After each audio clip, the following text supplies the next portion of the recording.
This is the Chab Dog Sports Talk Show.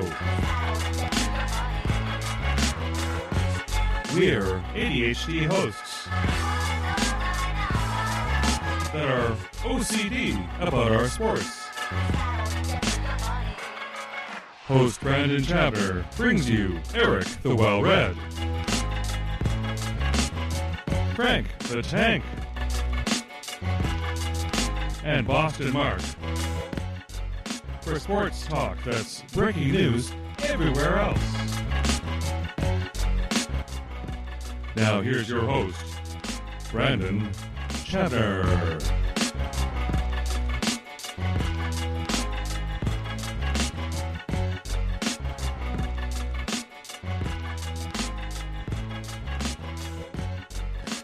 Good morning, everybody, and welcome to another edition of Chab Dog Sports Talk. We're brought to you each Sunday from 9 to 11 a.m. Pacific Time on Spreaker.com. Brought to you by Chabner Law, serving Southern California's transactional legal needs. Recently voted Best of Beach Business Law for the third year in 4 years, Eric. We've got 3 out of 4. That's like a Golden State Warriors type dominance, right? It's impressive. Hey, Chab Dog. Very impressive. I don't know how long I can keep this up, but thank you for that honor, Easy Reader, and it's a great publication in the South Bay. Check that out. We're also brought to you by Chab Dog Sports Blog for your head of your sports headlines and biting sports commentary. It's been getting progressively more difficult to talk about sports because there's just nothing going on. Oh, that sounds good. There we go. That really sounds good. Yeah. Has it always sounded like that? Well, I found out. I found the contact that needed to be greased. That I hadn't done. Oh my yet, so God! It's like you're in stereo now. a nuclear powered radio broadcast. Yeah. Now you've toned it. Well, it sounds good. So we've got bright and early here. We got our first caller on the line. It's the Frank famous the Tank. Frank the Tank Fleming. SportsEncyclopedia.com and contributor to Barstool Sports, resident of Belleville, New Jersey, and an all-around good guy. Belleville. That's where Jimmy Connors is from. Do you know that, Frank? Jimmy Connors from Belleville? No, Belleville, Illinois. Oh. Okay. That doesn't count. Not Belleville, New Jersey. Yeah. It's one of those. It's weird. Belleville, New Jersey. What's that, Tank? Joe Pesci. Yes. Is from Belleville. And the Four Tops? The Four Seasons are from Belleville. Oh, Four Seasons. Oh, Frankie Valli. Frankie Valli. Mm-hmm. But Frankie Valli's actually from the North border. He lived in the Stephen Crane Village, which is right on the border. Mm-hmm. Okay. Well, he's still got to be a Jersey boy, right? Yeah. He technically lived in Newark. Ah, he's from the Brick City. But it's the border. Uh-huh. Okay. Yeah, but it's right on the border. It's like if you went across the street from where he lived, he was in Belleville. Was he in Hayes Homes? No, Stephen Crane. Okay. But Hayes Homes is a nice place, isn't it? No, it's not. Oh, gee, but all the tourist information out here in Cali says it's a must-see. Although the Stephen Crane Village is not good anymore, it's gotten pretty much on the same level right now. Oh, a lot of shootings over there, a lot of drugs. Yeah, that's a shame. When Frankie Valli was growing up, that's where a lot of Italians lived, in the Stephen Crane Village. Oh, yeah, for sure. Yeah, we've got that out here, too. Neighborhoods that were Jewish, then Italian, then it went into Mexican, and now it's like El Salvadorian. Well, there's the Weequahic section of Newark. Uh-huh. And the Weequahic section of Newark was where all the Jews used to be. Oh, it was a Jewish community? And we built a whatchamacall? A highway. A highway. Oh, yeah, that's beautification project. Yeah. Yeah, they cut off a section of the Weequahic section, mm-hmm. and now that's where the worst part of Newark. Yeah, urban redevelopment without really thinking. That happened everywhere when they pushed the highway system through. The benefits of the highway system definitely outweigh the negatives. But what's that, Tank? I think the Hayes Hoops are finally gone, though. Gondo? I mean, those were those were even the cops used to be afraid to go to the Hayes homes. Oh, heck yeah. Yeah, you got to be packing big heat in the hood there and be wanting to do some bad drugs real bad to want to have to go there to pick them up.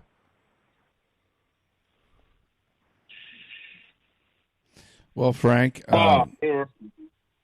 we don't have a lot of sports going on. We could talk about Gronk going to Tampa Bay. Do you think that's going to propel them into the playoffs immediately? Do you think they're going to make the playoffs at least? I think he can make the playoffs. Yeah, because they have a what's their defense like? I kind of forgot. It could be better. So they're going to have to score a lot of points still, probably. Yes. Probably. Defense is good, but they're going to rely on the offense to win. The defense will be just good enough to let the offense win the game. But they were in a lot of games last year. Oh, yeah. I mean, the coach, they have a good coach. They got a coach I think is up and coming. And is he as good as Belichick? Well, we're going to see. Well, I think he's got the potential to show he's as good as Belichick. No, he's not up and coming. He's been there forever. He's been around a long time. Bruce Arians, but not as a head coach. Yes, that's only recently. He was in Arizona. Yeah, he was in Arizona, and now he's in Tampa. Wasn't Bay. he in it with Arizona when they went to the Super Bowl? Is that right? No, not that. No. Oh, he wasn't. No. No, He's only in Arizona short. He's only in Arizona for a couple of years. Then he retired because the place was a disaster area. He's not going to be. I thought he had some success in Arizona. No, well, He compared got them to the NFC Championship game. Yeah, for Arizona he did. That's good. Yeah. And then he That's retired. real good. Yeah. And then Tampa brought him back. Was he? He retired, and then he realized he didn't like retirement. He went and announced for a year, and he didn't like it. No. Where was he in Pittsburgh, man? Before Arizona? Where was he? Indianapolis. He was a coordinator in Indianapolis. Yeah, he was. I remember him in Indianapolis under the head coach. He was the defensive guy. No, offensive. Oh, offensive. Offense. Yeah, he was the OC in Indy, and then before that, he was an OC he was OC in Pittsburgh. He's the guy who taught Ben Roethlisberger, dude. I forgot all about that. He's the quarterback whisperer who taught you. Nobody taught Ben. Ben knew it all. Well, what he didn't know, it's all instinctual. Uh-huh. So that's interesting. Tampa Bay's got the head coach came out of retirement. Gronk came out of retirement. Brady is fighting off retirement. Mm-hmm. That's the thing. They're kind of old. I don't know. I don't know if Gronk is mentally ready for the pounding he's going to take. It's going to be really tough. I think it's the opposite. I think he's mentally ready, but his body's going to let him down. It's going to be sad to watch. Do you want to play any of that interview? You think Frank would like? Have you heard him talking about it at all? No, but it's always the same with him. Yeah, let's try a few moments of it. We could play a few moments of it. No, he's talking now. He's talking to there it is. Cute girl. Yeah, at least the girl's cute. He's trying to be very nice. Those are great questions. So polite. You know, throughout my retirement, I actually had many opportunities to unretire, and I was definitely blessed to have those opportunities. But the situation wasn't right, and I've always said since I've retired, the only way I would come back is if the desire for the game of football inside me is on fire, and I got to be feeling it. And over the last few weeks, I've been feeling it. I've taken care of my body for the last year. For the Patriots. I was definitely, a little run down, but I've always loved the game of football. And I always, I knew at that moment I needed a break from the game of football too. So having that year off was actually the best thing I've ever done. It was hands down the best thing I've ever done. I mean, I've been playing football and abusing my body for 15 years. It needed that break, but my body's had that break now, and now it's ready to go again. I'm feeling good, feeling great, ready to get back out there. And my love for the game of football has never disappeared, and it's always been there. You can only do so much on your own. I love being in a group. I love being with a team and pushing each other. Yeah, he's just going to go on blabbering. Yeah, he's just going to ramble. Just like Tank said, and never really answer the true heart of the question. Yeah. So, We'll see. He thinks he's going to be ready. So Tank, I wanted to give you a huge recognition for the bravery you exhibited by stepping on the scale and then photographing it and putting it up on Twitter. Oh, you put that up? Yeah. You put it up for the nation to see. I don't remember seeing that. It was on Twitter. Were you surprised, Frank, at what the scale said, or were you not surprised? Well, I kind of figured it was going to be that bad because I'm doing nothing, sitting around all fucking day. Mm-hmm. So you knew it was going to be bad. Yes. Yeah. So what prompted you to want to make a change? Because you publicly announced you're going to start making some subtle changes here. Start getting back lowering again. I'm going to go for a walk in a few. Mm-hmm. I know what it was, Frank. You were watching the movie Taxi Driver, and you saw this scene here. Play it. De Niro doing clap push-ups right now. Watch this. Doing Now some he's curls. June 29th. I gotta get in shape now. Too much sitting has ruined my body. Too much abuse has gone on for too long. Yeah, that's it, Tank. From now on, it'll be 50 push-ups each morning, 50 pull-ups. There'll be no more pills. There will be no more bad food. No more destroyers of my body. From now on, it'll be total organization. Every muscle must be tight. I know we're going to do that.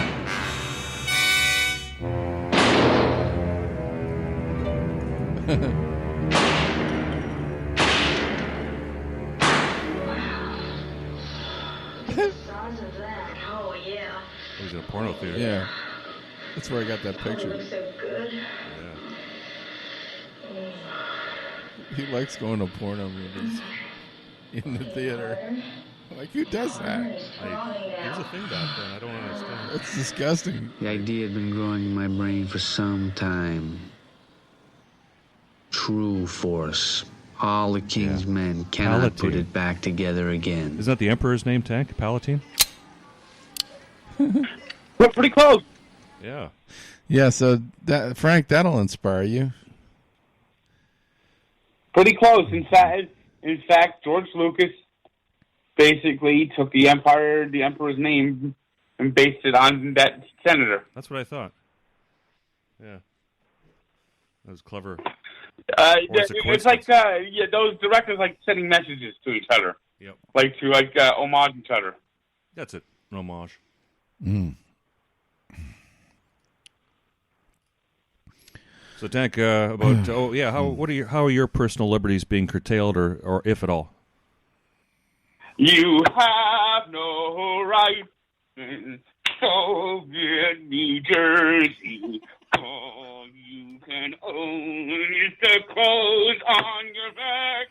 We're gonna take everything you own and defeat to our great leader, because you don't need anything at all. All you need to read is the Motorcycle Diaries. Montclair, New Jersey is the place. Marshmallow and Lennon. Okay, thank you, Frank. Answer your question? Yep. Well, so get this. So the governor of California, Mr. Gavin Newsom. You mean the People's Republic of California? The People's Republic, yeah, the people's leader of the People's Republic of California. So he looks at photographs of last weekend in Newport Beach and sees 40,000 people here, or hears it reported that there's 40,000 people, and sees pictures taken at ground level making it look like the place is all crowded, and issues a proclamation saying, we're going to close the beaches in California, but only in Orange County. Despite the evidence, when it's proper overhead shots show that everybody's all spread out, and 40,000 is nothing here. Oh, that's the media's manipulating. Totally manipulating. Power to the media. Boom. Power to the media now. Brainwash all the people. Brainwash all the people. What are you now. watching? What are you watching, Eric? You got I Ultimate. thought it was football. You got but Ultimate on. Ultimate Frisbee. But they're playing Frisbee. It's bizarre. Well, I thought that this is not a game going on right now because they're too close for comfort. So the beaches have been officially closed for 2 days. Now I've gone down both days and run along the tide line, and both days I've been approached by somebody telling me to get off the beach. And both times there were fire department / lifeguard officials. And I informed them that ding, ding, ding, ding, ding. Your name could be up on a post office for all we know. You know, you could be public enemy number one. I said, "Are you attempting to prevent me from exercising my rights as given under our Constitution?" Your right to urinate in the beach? No. Well, when Biden gets elected, he's going to do this is the Constitution. He's going to be tearing it up. They had those the high school idiot from that survived the shooting. What's his name? I forgot the guy's name. That survived the shooting. What are you talking about, Zach? He was at the school shooting in Florida. Oh, you mean the shooter?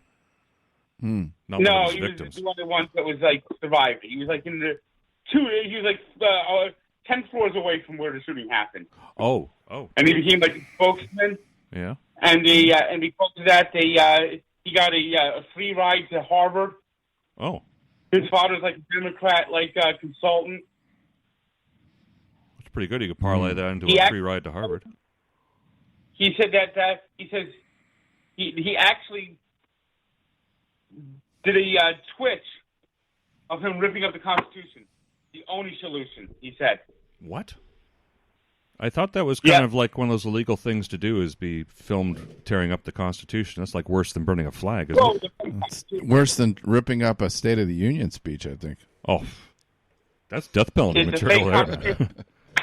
He says the 10 rights that Americans need: the right to health care, the right to a free education, the right to live without guns, the right to live without hate speech, the right to have a guaranteed income, the right to live in a world of equal competition, the right to live where he forgot a right. Of no police, the right of all genders, and the right to live in a nation without religion. How about this? How about this, Frank? Of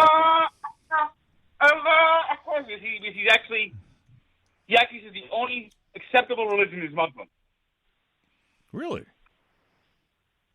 Kind of identifies. I mean, this guy's like so far radical left. And radical Muslim, it sounds like. He's so far radical left. I mean, I got no issue with Muslims. That he hates America. Uh-huh. He actually wrote an essay in when he was in junior high school. How the terrorist bombers were actually heroes, punching a bully in the face. Oh, how sweet!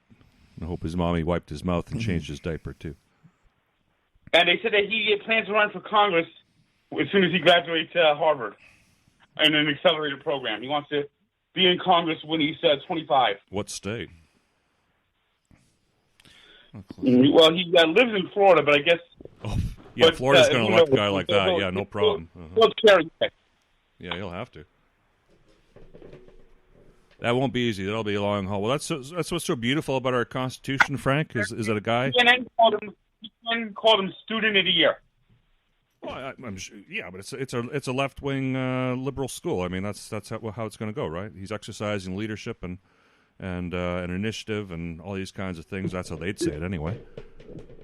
I mean, that's what's so beautiful about our Constitution. He can be wrong if he wants to be, and that's perfectly fine. And we can all ignore him, and that's also perfectly fine. It's like, that's not going to happen, Tank. Not in my lifetime, not in my children's lifetime. We're not going to allow that kind of shit to go down. I predict in 20 years the Constitution will be gone. Hey, man, it's lasted over 200. It ain't going to be gone in 20. I mean, while it's possible, I don't think it's probable. It'll just be further amended, that's all.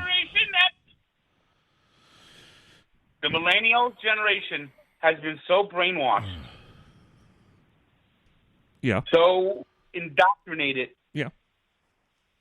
that they're going to be the generation that gets rid of the Constitution.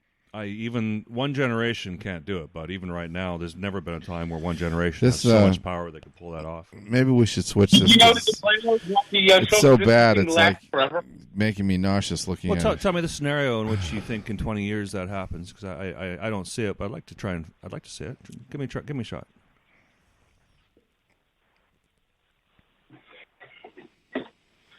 Oh, buddy, because I think that people have now want communism.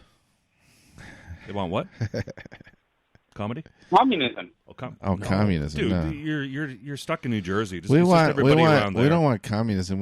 We want comedy. Yeah, like in Orange County, there's nobody wanting communism in parts of Florida and other parts of New Jersey. Did you? I'm telling you, it's coming. AOC will be president.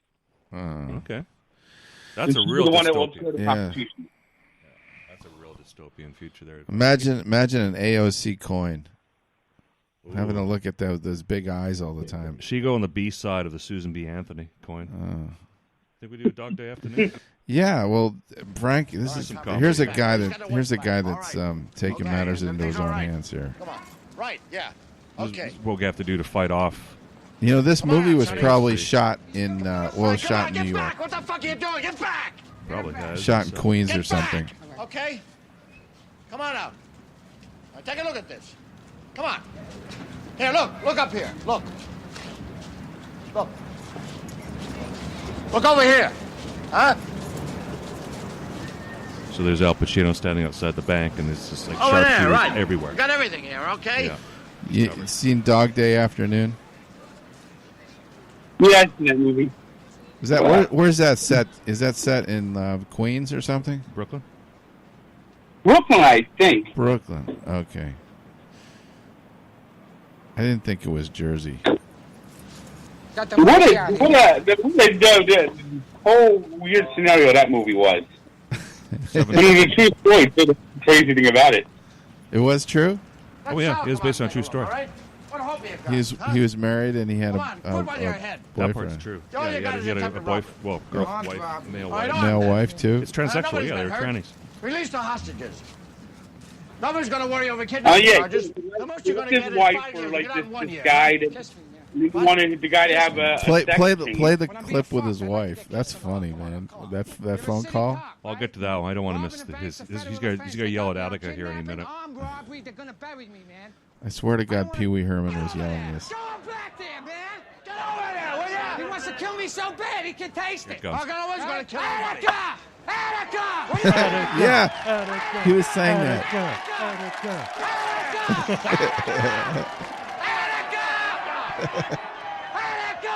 The crowd goes nuts. And when they did the commercials for this movie when it was new, I remember this movie when it was new.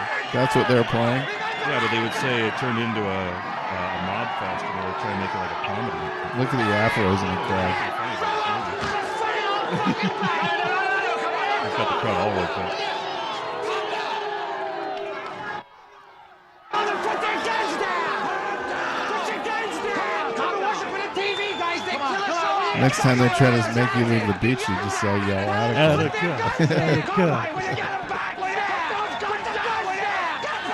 Put the fucking guns down! Put him down! Play the clip with his wife, man. Fucking guns down! Put those guns down!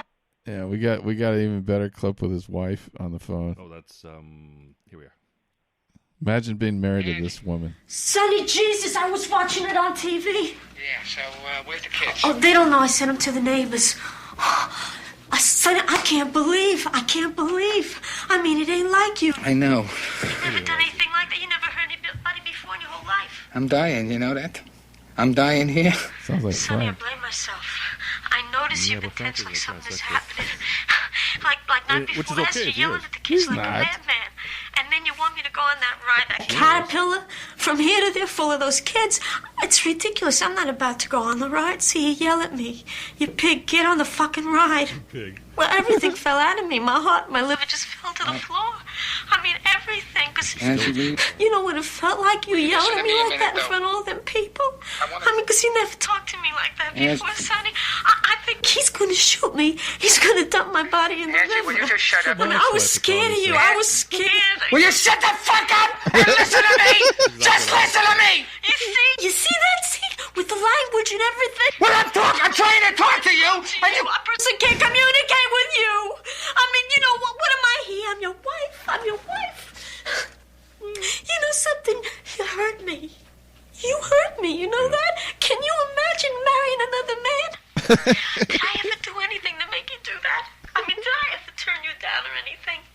Okay, I know I let myself get fat. No, don't call yourself fat. Don't call yourself fat. I know you can't stand me to say I'm fat. Like I can't stand you being a bank robber, Sonny. That's what love is. Yeah? Well, you know what love is, right?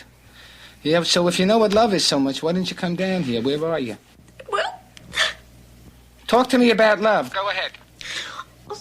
Sonny, I'm scared. I'm scared. They're going to shoot me or something. No, they're not going to shoot you. You should see it on the TV. They got cannon. They got machine guns.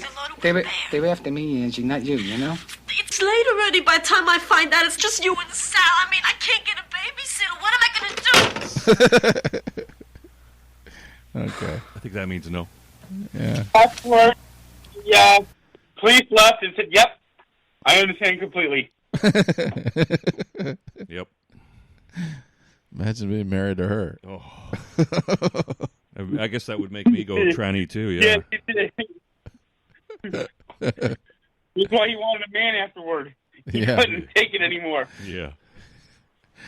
Yeah. Although I think he was the man and the other guy was the girl, so Sully was the girl, wasn't he? Yeah, well. Yeah, Pacino wasn't the girl. No, he was the guy. No. Yeah. That was their thing. Yeah. Is it Tank? Any word on the Mets ownership change? When is your stake coming? You and A-Rod are taking it over, right?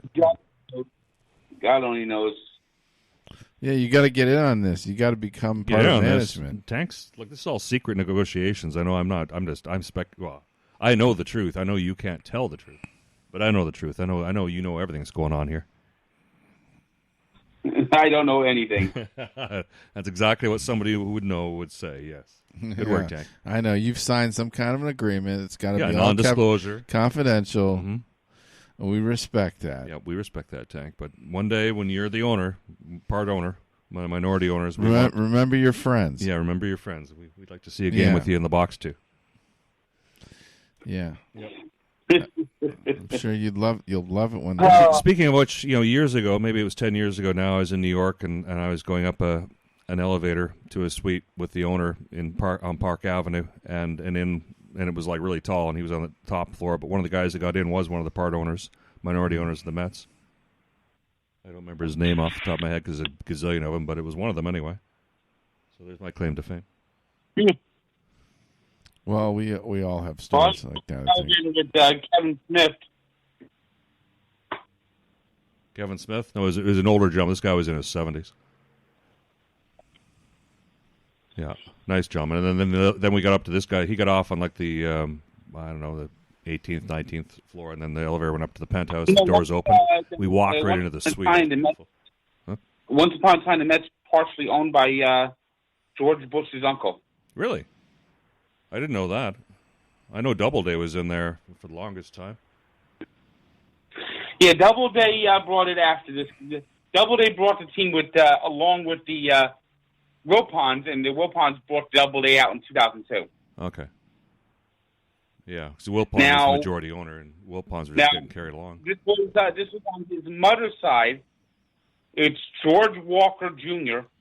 His father founded the Walker Cup, by the way. Okay. And he was a part owner of the Mets up until the 70s. And then he switched over and bought the Rangers?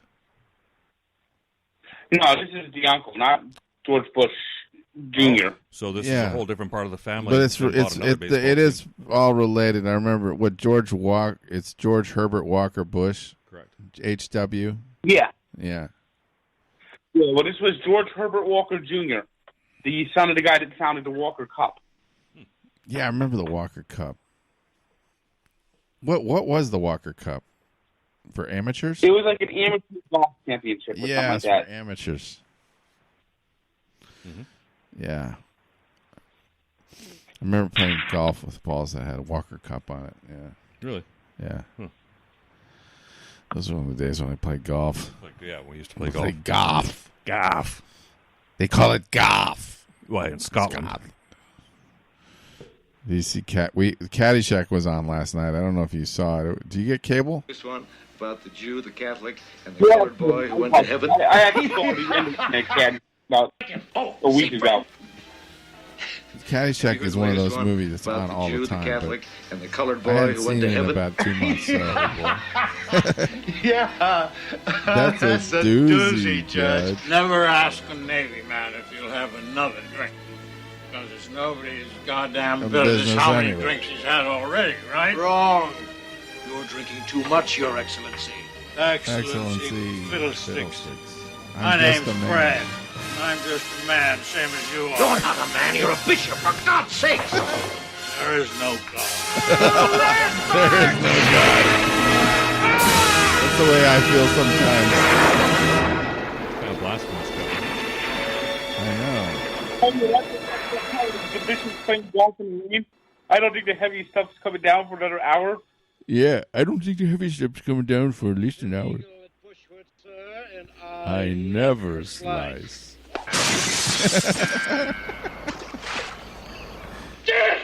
Okay, you can owe me. I owe you nothing. Mr. You know what gophers can do to a golf course?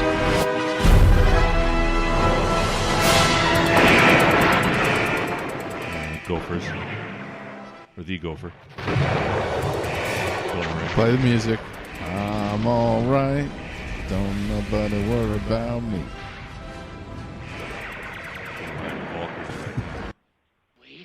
Oh, yeah, here we are. We're waiting. Well, we're waiting. Oh, that's a great tagline. Bushwood, a dump? Well, I'll guarantee you'll never be a member here. Don't play games with me, Ty. Put that steering wheel over here where it belongs and get this out of here. I got it, Judge. You mind, sir, trying to tee off? I christen thee the Flying Wasp. Oops.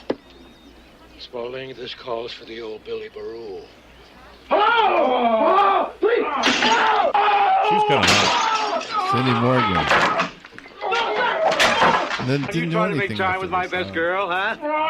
Always look forward to this. Yeah, it's Weird. weird. A model or something. What do you say, Al? How about a Fresca? Don't slap an injunction on them so fast it'll make their head spin. Ooh, better get rid of those gophers. Yeah, that's a tagline. How about a Fresca?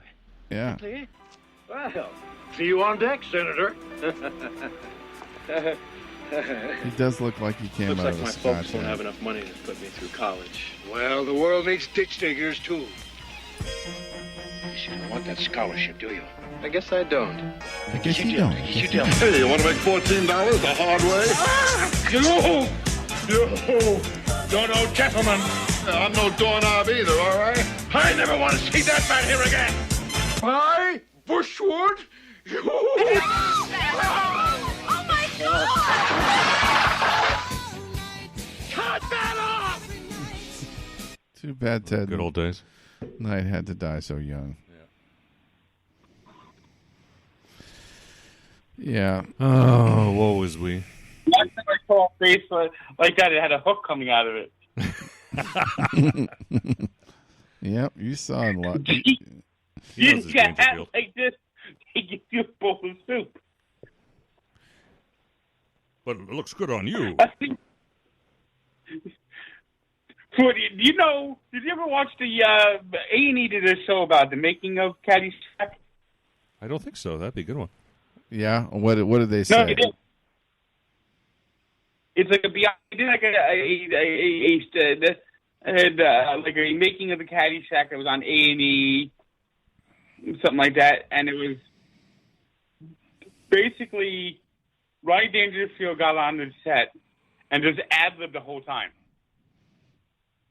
And there's what? The whole Yeah, ad-libs. Oh. was supposed to be on Danny Noonan and the Caddies. Uh-huh. And they shot like when they looked at the movie, all the footage they got, they had like a 4-hour movie. Yeah. And basically, because Ronnie Dangerfield basically took over the movie. Yeah. Yeah. I had heard about that. He was so electric in that movie. It was so natural. Well, I think he had a lot of coke to help him, but still. Oh, he was on coke. And he basically, and I don't think anything was written for him. I think basically like 90% of what he'd said was his ad lib. Yeah.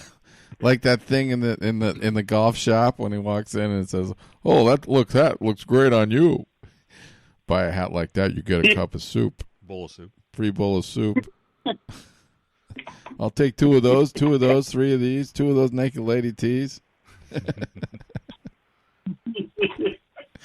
Meet my friend, Mr. Wang. No offense. Calm down, Wang. It's just a parking lot. And he had a big boat that's like knocking everyone over. The what? Oh, the boat. That big when he wrecked. Yeah. Hey, look, you little dinghy. Oh, I'm sorry. He stops just short of the boat, and then he drops his anchor. And then it goes through the boat. It's hard not to grin when your ship comes in. Yeah. And you got the market beat when your pants aren't too tight in the seat. Yeah, I was playing that. I guess that was the earlier part of that clip, yeah. Well, but I think you should watch that movie, Taxi Driver, Frank. It'll give you some inspiration because Henry. Yeah, how many times?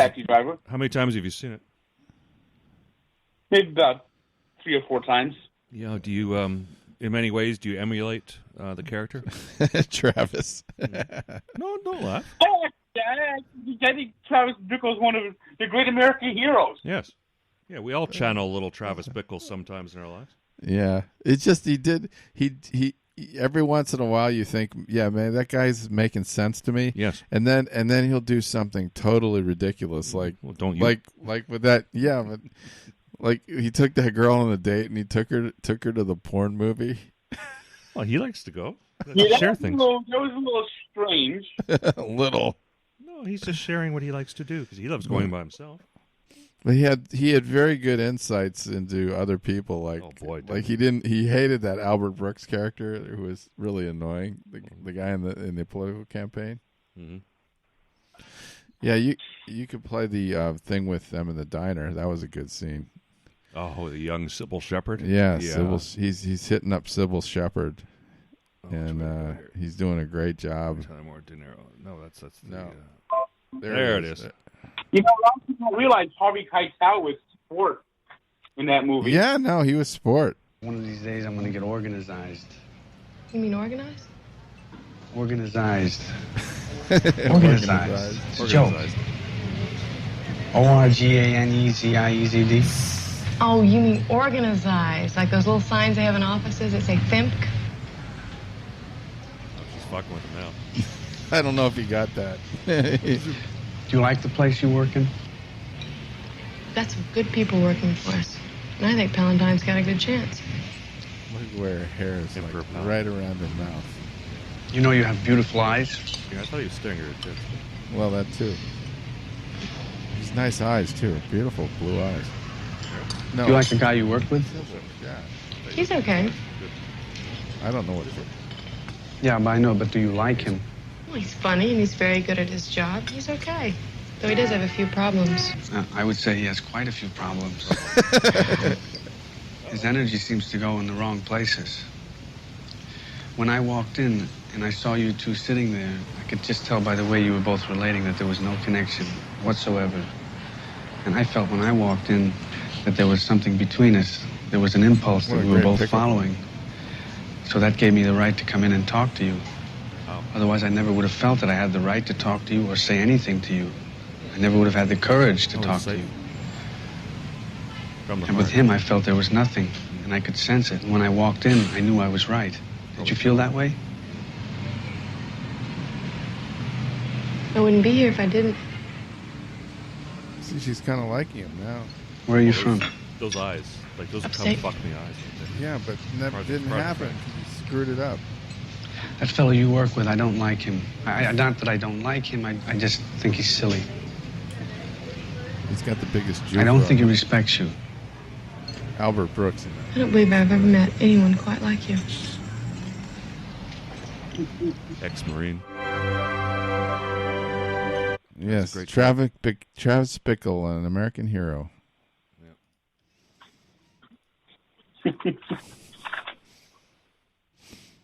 Yeah. Well, it's just it's hard. I like the part when he has the gun, he blows away the robber. Oh, in the convenience store. Oh, yeah.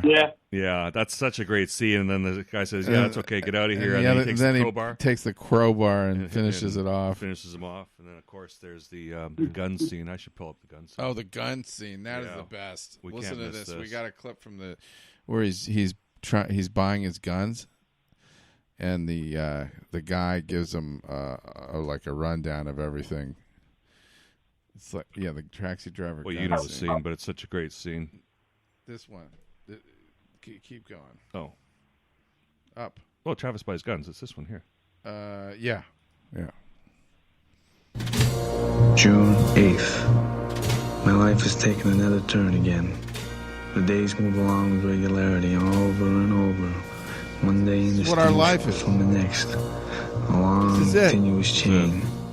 Then suddenly, there is a change. You gotta go buy some guns. I know, we're late to the bad life.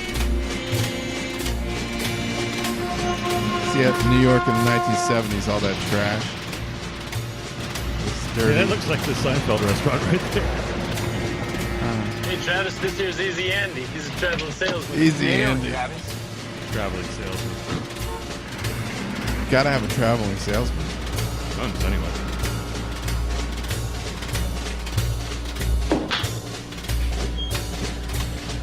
I love his hairdo. It's kind of like mine. Yeah. Long, down this kind of the collar in the back. This is becoming the 70s. That's what it is. Big bang, big bushy. You got a 44 Magnum? I'm going to write something like that tonight. We're entering the 70s. It's a real monster. Stop at a car at 100 yards. Put a round right through the engine block. Oh, it's a 457 Magnum there. Long barrel. It's for elephant hunting. That's what he says. Oh, that's the truth. There you go. It's a premium high resale weapon.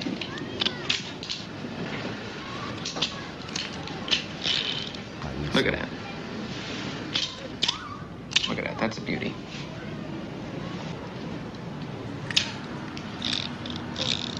I could sell this gun to some jungle bunny in Harlem for $500. But I just deal high quality goods to the right people. How about that?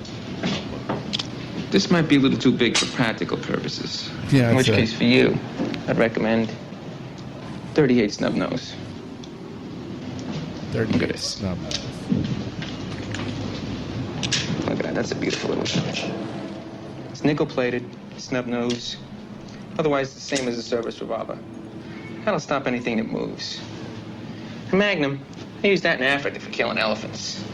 That 38, that's a fine gun.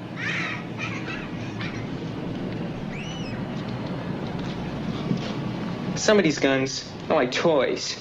That 38, you go out and hammer nails with it all day, come back and it'll cut dead center on target every time. It's got a really nice action to it, and a heck of a wallop. Really? What a great piece of machinery. You interested in an automatic? It's a Colt 25 automatic. It's a nice little gun. It's a beautiful little gun. Holds 6 shots in the clip, 1 shot in the chamber. It's if you're dumb enough to put a round in the chamber. Some people shoot their legs off Here. with that New York driver. Look at this. 380 Walther. Holds 8 shots in the clip. That's a nice gun. And that's a beautiful little gun. Look at that. During World War II, they used this gun to replace the P-38. Just given out to officers. Yeah. A plasma rifle in the 40-watt range. Easy Hang on Andy a little, was honey. quite a salesman. Just what you see, buddy. How much for the whole thing? How much for everything? All together. Well, only a jackass would carry that cannon in the streets like that. Here. Here's a beautiful handmade holster I had made in Mexico. Beautiful. $40. Yeah. $3.50 for the Magnum, $2.50 for the 38, $1.25 for the 25, $1.50 for the 380. It's actually a pretty good You deal. take this. Oh, wait here. I'll walk down with you. What a great bag, too. How about dope? Grass, ash, coke, mescaline, downers, nebutaltonol, chloral hydrate. Yeah, Indiana. How about uppers, amphetamines? No, I'm not interested in that stuff. Crystal meth. I can get you crystal meth. Crystal Nitrous meth. oxide. How about that? How about a Cadillac? I get you a brand new Cadillac with the pink slip for $2,000. Wow. So I said, I think he's, and it's a compliment, but I think that gentleman's Jewish. He's a good salesman. Oh, thank you, yeah. You think Jews are good salesmen? I think he's a good salesman. He just happens to be Jewish. Yeah, because there's a glibness, a smooth glibness that comes. Oh. And a lot of Jewish people are good at being, well, not glib, but smooth. Well, okay, smooth and glib at the same time. Do you think I'm smooth? Well, that's the thing about stereotypes. They don't apply to everybody. Yeah. Doc, sorry. Did his Hasidic community get the Nazi boot treatment from Mayor de Blasio this week? Yeah, I'm glad you brought that up, Tank, 'cause I wanted to mention that too. What happened there? I didn't read about that. So a rabbi passes away, a very renowned person there in Williamsburg, and so they have a funeral for him, and they're all walking along. They're wearing their suits and their hats and their long beards, and are they within 6 feet of each other? Yeah, and are some of them not wearing masks? Yeah, and so there's Blasio sends his gooks in there with sticks to break it up. Yeah, stormtroopers. Yeah, de Blasio wanted to party like it was 1939. Yes. New York has its own stormtroopers? They do now. Because I just thought New Jersey had the stormtroopers. They've got the best uniform. New Jersey has the guys that look like they're right out of the black shirts. Yep. You know? Frank, you mentioned that in Facebook, right? When I think I posted a picture. Yeah. But back to common sense. Back to the Jews in Williamsburg and common sense. See, that defies common sense. Because one thing is, believe me, that Jewish community, Tank, do you interact with that Jewish community? Look, nobody who's not Jewish and not traditional interacts with that frickin' community. They stay within their own. Leave them alone. I know, leave them alone. Exactly. Because they leave us alone. And it's just, and if they get the disease, like, it's going to spread within their community. And they're religiously ready to handle that. Like, they're willing to face that choice, and it is their right as Americans under the Constitution. They know what the risks are. Yes. And they're accepting the risk. And they're accepting the risk the same way as me running on that beach on the morning, and I'm going to do it again today, as I do it every day of my life. I know the risk. You guys just don't want any limits on your behavior. Well, I don't mind reasonable. Hey, I've stacked up here for the last. We want freedom. We believe we believe that the Constitution doesn't have any exemptions. Correct. For pandemic. Yes.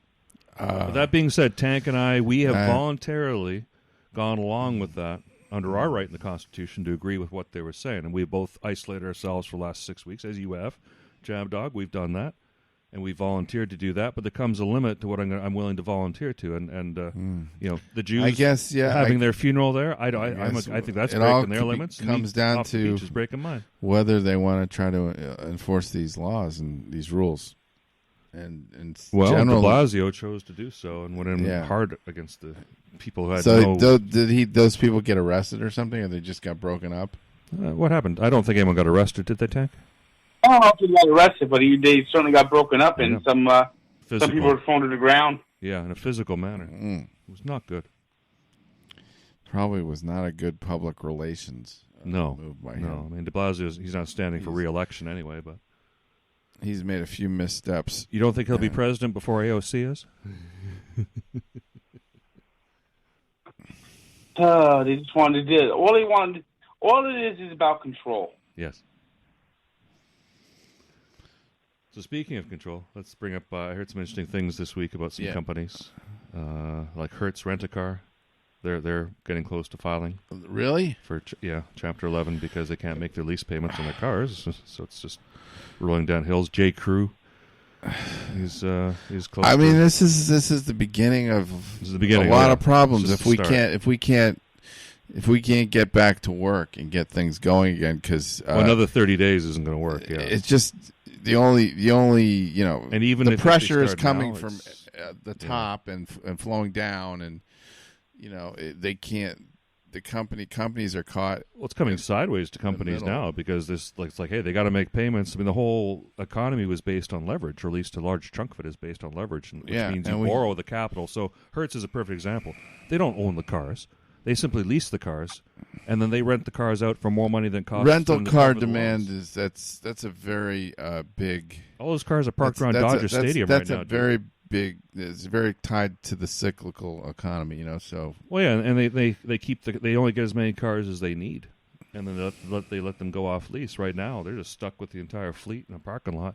They just have to pay a month's worth of rent on a bunch of cars. Can't they get anything renegotiated, or can't they get breaks from the car companies? Well, that's up to the lenders right now, and I believe that's why they haven't filed. The lenders have to try to. But then what lenders do with it, they got people that got to pay money right. too. Everybody's got to make accommodations, and eventually it falls apart. It's unsustainable. So the break in the chain will be if the lender says no, then they'll take the cars back. But they take the cars back, then who are they going to sell them to? No one's going to buy them, so they're going to take a hit there. So it's a question of I think they're deciding right now. Like I said, we got maybe like a couple of months of this crap, and after that. It's going to be just that takes us to June, and that's what Frank was saying. He's still predicting everything falls apart in June, and the world change. We're under martial law. Is that June, Tank? Yeah, as this continues, yes, and then we'll see AOC and Nancy Pelosi with her giant gavel as they tear apart the Constitution. Yep. Just as you predicted. Just like you did with the get ready for communism. That was 3 weeks ago. We're gonna. That's the ultimate nightmare: is that we end up having to be saved by the government. Yep. And Tank and Trump will be removed for some grounds, so that a Democratic president can take his role. So Joe Biden, president. We're gonna be off to the gulag. Woo! And then Joe Biden, he'll have a heart attack. And AOC will take over. Because she's not old enough yet. Sports Hillary will have to come in. So sports will be banned, permanently banned. Well, I'll be confined to our homes. Big gavel. We'll hammer down the thing. Sports is canceled forever, and then she's lifting up the gavel. Well, and Hillary is the president. Mm-hmm. And then Hillary's all men at the age of 21 will get an injection into the scrotum. Removing all the sperm. Afterwards, they will be castrated. And I will be clean! Don't forget tagged. They all got to be tagged as well. Microchipped. We won't have sports, but we'll have government sanctioned and government controlled events. Virtual events. It'll be shown on TV, and most of it will be geared towards the women, like the Olympics. So we'll be stuck watching ice skating and swimming and gymnastics. Now. Your cousin swims. What? Your niece is a swimmer. Well, I'm sorry, but I hate watching all that fucking swimming on the Olympics. Let's watch the 500 IM, and then we'll watch the 100 breast, and then I mean, how many swimming events do you have to watch in the Olympics? That's all of them. Butterfly, breaststroke, freestyle, backstroke. Good freaking God. And then, it's like having to watch all that speed skating and different stupid. I'm just. The speed skating I like too. It's the gymnastics I can't. Yeah, stand. the gymnastics is the worst because it goes on forever. Yeah, I apologize. And it has a judge system. I apologize to BB for that. I lost it there. I didn't really mean it, but I think it's just in the Olympics. There's too much of it. It's just okay, but not for BB. I'm sure BB watches every minute of all coverage, wall to wall. I want to see some track and field. I want to see some weightlifting. I want to see some boxing. Weightlifting is boring. Weightlifting's boring. I love weightlifting. See? So there you go, chap. You don't like weightlifting, Tank? You're just joking, right? Ooh, it's boring. It's boring. I like the swimming. I watch swimming. I like the swimming. I like the track and field. We disagree on some of that because there you go. I love watching men lift heavy things above their heads. Yeah, you love watching men. Like Alexiev. You ever watch Alexiev? He had the big belly, but he had very good balance. Like me. We all got big bellies.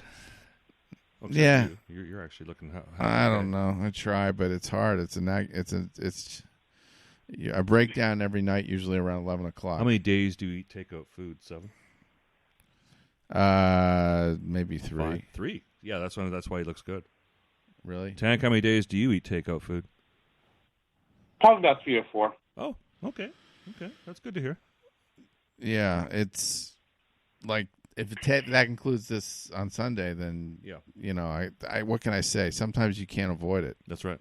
That's what right. Throw it in. Mm-hmm. I was going to order a pizza last night, but I changed my mind. Pizza will really kill you. Oh, it is. That's my butt. Half my gut's got to be. What do you think that Tank is like?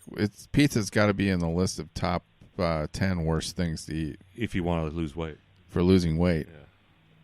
Yeah, well, screw that. I'm still going to eat what I want to eat because I hate fucking salad. I hate the fucking smell of fucking vinegar. The smell of vinegar is the absolute fucking worst. Oh, I saw a product for you, Frank. Last night they were advertising this. These are like apple cider vinegar pills. Oh, yeah. See, we don't. How about that? Would you like to take a capsule? Would you take it in pill form? Concentrated. No. And you'd be so disgusted that you'd lose your appetite. Probably. Tank, they're going to make you take that. Like they're going to put you in a room until you agree to take it every day. We're going to let you out until you take it every apple day. cider. We're going to have an apple cider intervention. AOC wants to shut down the meat industry and have everyone live a vegan life. Oh yeah. Oh, and they're going to look at all the skies and look at all the pollution, Tank, and they're going to say, and they're going to regulate when we can have meetings in person. Oh, well, you don't have to have that meeting in person. Stay home, and you do that on Skype. You do that on... We're going beyond meat with you, Frank. Beyond meat. No, they're going to regulate us here. I say, the skies are clear. We'll do pollution. You know what we're going to eat? Soylent Green. And this is the last thing before I leave today. Okay. What? Soylent Green. Yes. Soylent Green. What did he say? Soylent Green. Soylent Green? Mm-hmm. That's like some kind of a tagline that we have to remember? Oh, that's a high nutrition supplement for people. Oh. It's everything you need. Pablo, you've never seen the movie Soylent Green? Yeah, with Charlton Heston. And, what's that old actor's name? I don't remember it.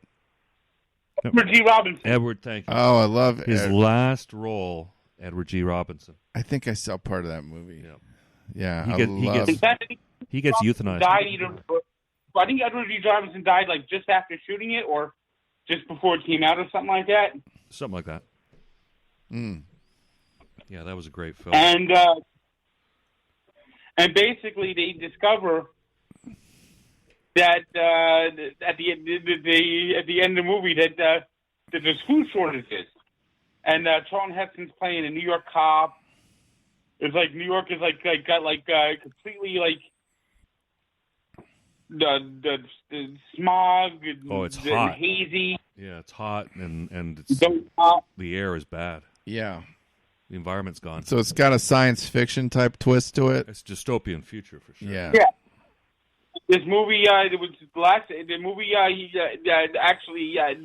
G. Robinson died before the movie came out. And by the way, it's based in the year 2022. Oh, perfect. We're just coming up on it. It could still happen. And everyone is, it's hard to find food. Yeah, but everyone likes this called Soylent Green. Mm-hmm. Well, they give out pills for people to eat. So there's also if you're tired of living, you could have assisted suicide, and they put you in this room where they play like classical music and show you all these pleasant images. As I guess you get gassed to death or something like that. Oh. Yeah, that's what Edward G. Robinson does. He chooses to go out that way. So. And then out the other doors, they take the bodies and throw them into the meat processing plant to make them into Soylent, high protein tablets for people to eat. Oh, how efficient! I know. The Nazis would love it. And then Charlton Heston's yelling, "Soylent Green is people." It's kind of like the end of Planet of the Apes. He morphs into that character. Damn you all to hell. It's people, I tell you. Okay, But well, it's something to check out. It's too late. Yeah. Movie, and it'll be good for sound bites, especially like the last part there. Soil and greed is people. I'll have that set up next week. That sounds like fun. Cannon. Oh. We're going to watch Cannon. Cannon's on. Sometime. I don't know if it's on next. But yeah. You ever see? Oh, no, it's Barnaby Jones. You ever see Cannon, yeah, Frank? William Conrad? Sort of heavier set. Good guy. Years ago. I haven't seen that in years. I actually watched an episode yesterday of Starsky and Hutch, which had to have some of the worst acting I've ever seen. Yeah, it's bad. It's pretty crude. I mean, it's mid-'70s TV. They were still evolving. Yeah, Paul Michael Glaser and David Soul. There's Bo Hopkins. Yeah. In this episode, Starsky fell in love with the daughter of a mobster. Oh, isn't it sweet? Did they have any time where you thought they could be simulated sex? That's a 707. And he didn't want to tell her that he's a cop, but and then she found out, and then he went back crying to her. Hey, I didn't want to let you know, cop. I'm just in love with you. I'm torn up over this. He thought about quitting the police force to be with her because he's upset that they wanted him to spy on the father. At the end, the father goes into witness relocation, and she follows him. And then he's like running. He goes off running, and he's crying. Mm-hmm. And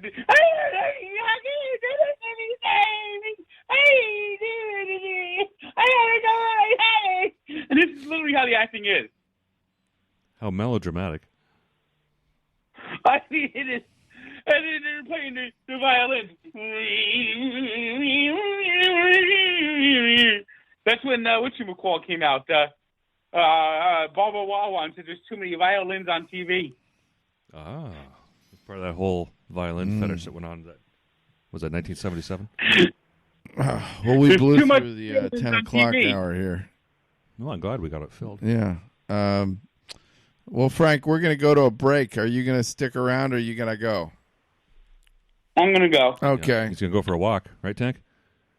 All right. Yeah, I'm probably going to go for probably next half hour or so. Fantastic. Right, well, I got to go, too, so I'll be right back. All right. I'll leave it to you to decide what to... Yeah, I'll take to the break here. Thank you very much. That was Frank Fleming of Sports Encyclopedia, a contributor to BarstoolSports.com, our claim to fame here on the Chap Dog Sports Talk Show. This is co-host Eric DeWellred, and we're taking our mid-show break right now. So we're going to run some ads, we're going to play some clips, and we're going to come right back for the second half with additional guests. Hey, stick around. We're told that greatness is exceptional, when it should be expected. You choose every day to live your life intentionally, without apology for how bright your light may shine. So go be great. Go be brilliant. Go be you. Go defy life.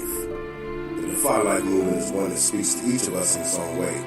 Defy Life gear speaks to us all by reminding us that one size does not fit all. Visit DefyLifeGear.com to get fitted for greatness. It comes from China. Fat, drunk, and stupid is no way to go through life, son. The fucking shooters don't even know how to get it!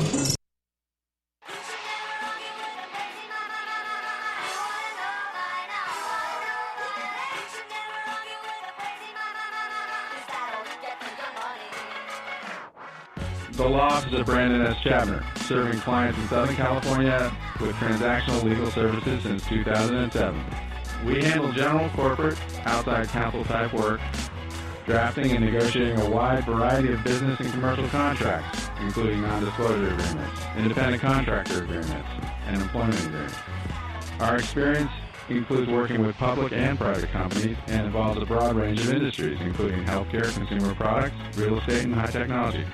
Mr. Chabner has over 20 years of legal experience, having worked for some larger national firms and serving as general counsel for a multi-million-dollar private company here in Southern California before starting his own legal practice. His educational credentials include a law degree from UCLA, where he was on law review, undergraduate degree at Yale, where he graduated magna cum laude, and an MBA from Harvard Business School. Other areas of focus for Chabner Law include press release and business plan editing, pre-litigation matters, and debt and mortgage resolution work. You can contact us at 310-698-0740 and at bchabner@chabnerlaw.com. Like Chabdog said, he was 100% right. He can take all comers. You know a man by the name of Lafong, Carl Lafong, capital L, small a, capital F, small o, small n, small g. Lafong, Carl Lafong. No, I don't know Carl Lafong. Capital L, small a, capital F, small o, small n, small g. And if I did know Carl Lafong, I wouldn't admit it.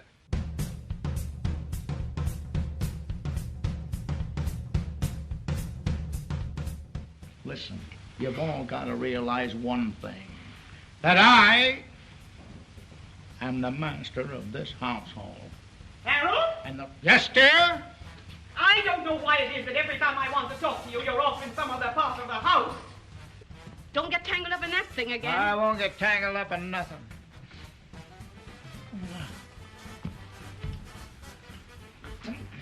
Smoking and drinking and reading those infernal detective stories. Liberty is sweet. Once you're married, it's just like being in jail. I guess I'll go to bed. I'm going upstairs.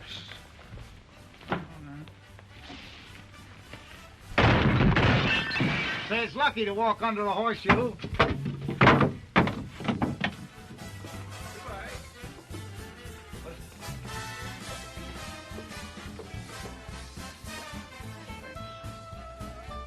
Or some fly pepper. I might as well have fly pepper curtains in the house.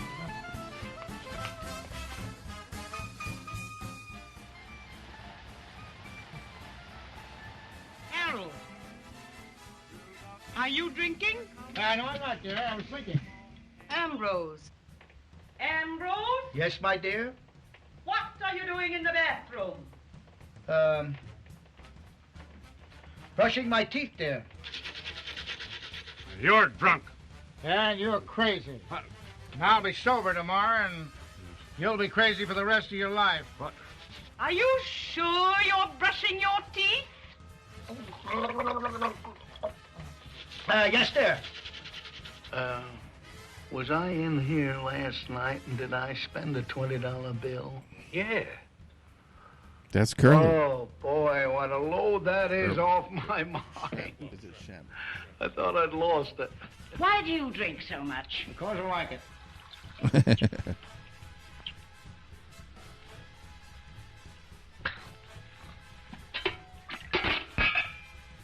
I bought a wonderful club in Toronto. Well, Did you?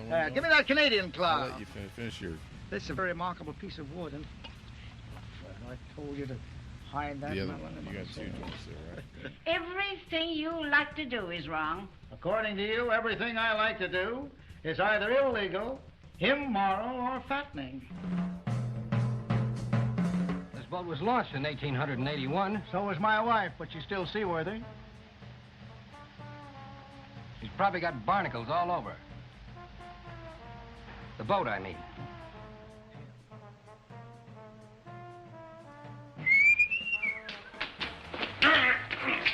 What do you mean? Dear. Is that gun loaded? Certainly not, but I think you are.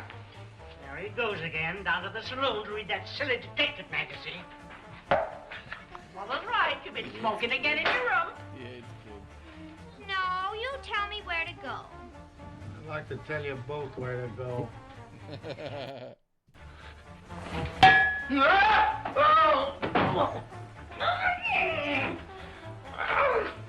Mommy, doesn't that man have a funny nose? Mustn't make fun of the gentleman, Clifford. You'd like to have a nose like that full of nickels, wouldn't you? Oh. Throw him in the waste paper basket the next time he comes in here. What's the matter, Pop? Don't you love me anymore? Certainly I love you. Don't you spank that child. Well, he's not going to tell me I don't love him. Imagine a man who takes money out of a child's piggy bank and puts in IOUs. Don't you dare strike that child! You put that down! Put it down! Put it down! Why don't you take your wife home a present, a little pet of some kind? Women are crazy about pets. They're just crazy. Pets having a thing to do with it. I'm a married man with a grown daughter, 18 years of age. Oh, I'd like to meet her. I'm very fond of children. Girl children, around 18 and 20.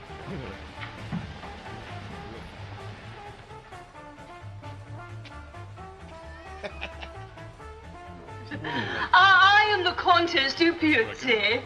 The Countess de Pussy? Monsieur, no. De Puisi, le Countess de Puisi. Father, they won't hurt him, will they? Only for about 2 hours. Then they'll shoot him. You, sir, are a dunce. Dunce, sir. D-U-N-C. How do you spell it? Come. Are you busy? I'm about as busy as a pickpocket at a nudist colony. Well, come here.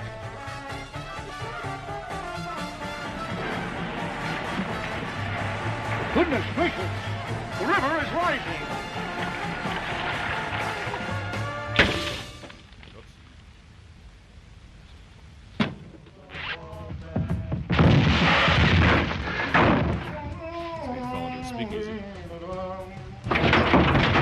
And all well. Now overboard!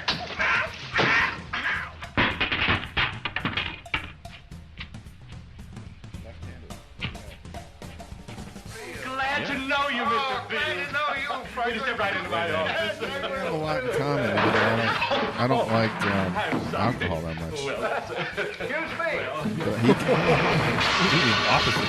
He juggles, I juggle. He's a klutz, I'm a klutz. What a catastrophe. Disaster. He plays golf. I play golf.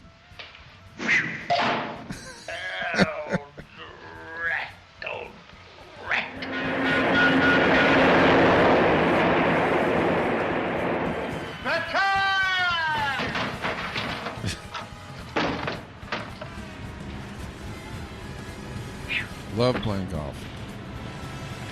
By the breeze. I lost my hat. Damn it, she's up there. Huh? Oh. I told you I lost it. Oh. If I had enough money to pay your back salary, I'd fire you. I was afraid you wouldn't be here. Bring a wet towel next time. Keep cool, dear. That fellow's in a turban. For you in a minute. He's drying his hands Really, out. man? Well, I've been called other things. Yeah, like a comic legend. Oh, that's it. That was great. Yeah, All through had the most of his 1930s. movies there. Yeah. All right, we're back after a little sojourn with W.C. Fields, the great W.C. Fields. Do you want to play Dialing for Dollars? What's that? Want to play Dialing for Dollars here? What's Dialing for Dollars? We just start calling people. Let's see if we can get Mark Let's on the see if phone. we can get Mark on the phone. Mark Caruso. Oh, I heard something. It's ringing. He's probably still sleeping. I know, he's sleeping. Yeah. He's been hiding from us. Working hard. Well, he tried to call me last week. It was very encouraging. Yeah. Oh, well. That's too bad. We could have played him that great clip from the Bronx Tale. Yeah, that's what I'm waiting for. Yeah. So he is unavailable. Oh, well. I don't know about Brian either. He was Brian will call in. I know he's good. We can give him a little more time. Oh, okay. How about Dylan? Oh, Dylan. Yeah, Dylan would like to talk to us about Tampa Bay. Yeah. Well, and how about not being able to surf? Like, where's he surfing now? Yeah. Ring. He may not know this. Oh, he does. Dylan. Mm-hmm. You're on the Chab Dog Sports Talk Radio Show. How you doing? We were preemptive and we just decided to call you. We're dialing for dollars right now. Welcome to Chab Dog Sports Talk. How are you? Good. How are you, man? All right. I Well, was as good wondering. as can be expected, You but must I was be. wondering about you. Like, are you still on your board, man? What happened? Are you still on your board? Are you still able to surf? No way. The beach is closed. They took it away from him. To you too? Well, he's up in where I am. But you don't get out there at midnight or something and just hit it. I don't think he wants to get arrested. You won't get arrested at midnight, will you? Yesterday, 4 people were arrested for going on the beach. Wow. They're taking it seriously. Wow, that's horrible. Well, there was like bioluminescence yesterday, and everyone went out to go see like the blue water. Or whatever the fuck. Mm-hmm. Yeah, they were fucking. There was security guards on the like strand. No. Sitting there, like watching to see if people will go there. Mm-hmm. I don't know. Wow. Kind of ridiculous for like a tiny little town. Yeah. They're spending all that money just It's funny, to... that's not being reported. Like, I didn't know that's not the news. I didn't see it anywhere this morning. That should be reported. That's scary, man. Yeah. Well, like, they're serving notice. I don't know why. Like, we just got shut down here in Orange County the other day, and we're out there every day. And we're just like, we're being polite to the people trying to get us off the beach, but we're not, and they're not really in too much of a hurry they're in no hurry to write us a ticket, actually. So right now they've been merciful. But in L.A., I don't know why you people up there are such, why is everybody listening to that? There's no scientific evidence that the beach is preventing any occurrence of illness. We're not in charge of any of these decisions. They just get made. That's Eric Garcetti there. But Eric Garcetti, I mean, please. I mean, this isn't based on any good evidence here. I think they're largely just doing what they think is the least risk to them, and that's to take the most restrictive approach you can think of. And that's a respectful way to put it, Chab Dog. Sure, okay. There's some sense. They don't want to get blamed for any kind of health problems. Yeah. How do you feel about that, Dylan? I really think that the Corona thing right now is a little bit more of people were scared. I kind of feel like people were sheeped into it a little bit. Like, oh, watch out, COVID's going to get you. And then now everyone's terrified and scared and scrambling to figure out what to do. Yes, there's some But in reality, I don't even know. It is a very serious disease. I guess if you got it, you would probably be very unhappy. But, it's not the disease that we were told it was going to be, like Spanish influenza. Well, you know, a lot of people have gotten it already and didn't even know they had it. And it didn't overwhelm our hospitals like Italy and Spain either. That was the threat that it would, but it didn't. You know what over-threatened Italy's hospitals before this? H1N1. So I don't think that, I think that says more about Italy and less about, the hospitals getting overrun. Well, there's also that and the 300,000 Chinese that live in the northern part of Italy where the outbreaks occurred. Yeah, exactly. Traveling back and forth from Wuhan. I mean, that's just what it was. I mean, I'm not lying. I'm not making it up. I'm not being racist or suggesting anything like that. Just saying the scoreboard is there are 300,000 Chinese, 100,000 living illegally, by the way, in northern Italy that moved the leather goods that used to be in Italy, back into China. Yeah. Oh. Yeah, so that's where the big outbreak came from. This is why. I kept wondering, why is Italy getting pummeled like this? So it was just like Dylan said, and that's exactly it. Yeah, it's because the Chinese were there. It's just Well, again, but that's the worst case example, worst case scenario. We certainly wanted to avoid that. So, of an abundance of caution, all of us voluntarily agreed to follow the directions. And right now, that's why but keeping us off the beach, I'm just thinking that doesn't make a lot of common sense to me. I'm not sure I want to voluntarily follow that anymore. Well, don't get yourself thrown in jail for nothing. The U.S. Constitution isn't nothing. But now let's get on to some good stuff here, because you mentioned Tampa Bay earlier. Okay. Well, we were just talking about Gronk going to Tampa Bay, and I'm sure you might have an opinion on that. You must have been happy to see that, huh? Just so the Patriots get. I really don't care about Tom Brady to Tampa Bay, but Gronk to Tampa Bay. Now you're talking my language. Yeah, what do you think? Yeah, because he's going to have somebody good to throw to, and not that he already has good people to throw to. He has Mike Evans. That team's kind of going to be pretty dirty. But, you're going to be wheeling out this, kind of dead carcass of one of the better fucking quarterbacks in the last century. I'll give you that.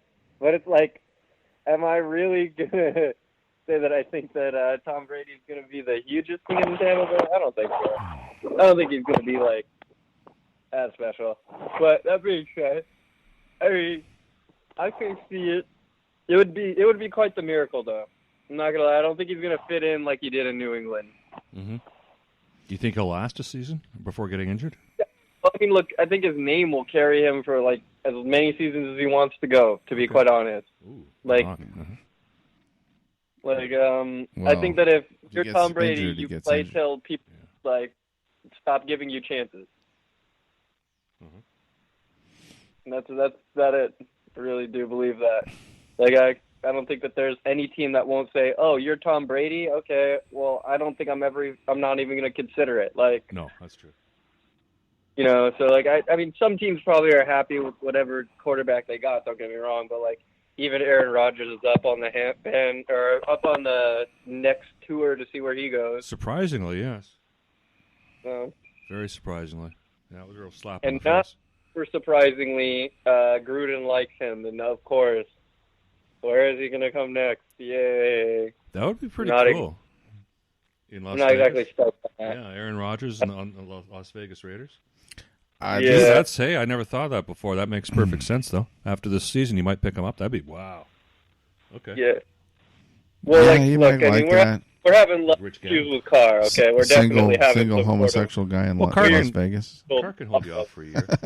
Well, him and he hang out with Hens and Friends, the Tiger Men. Oh.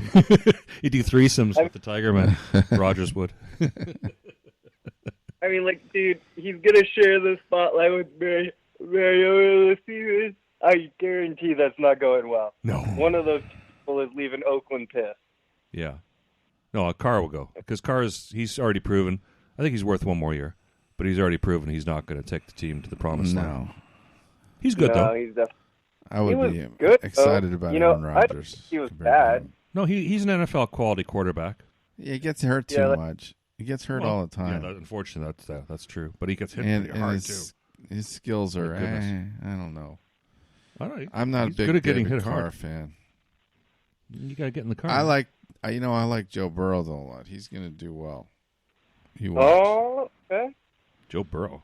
Yeah, Cincinnati. Where'd this come from? Boy, Joe Burrow. Joe Burrow. The number one pick. I know who he is, but he hasn't played it down in the NFL yet. I'm excited. I love the way he plays. He looks a lot like a very young Brady.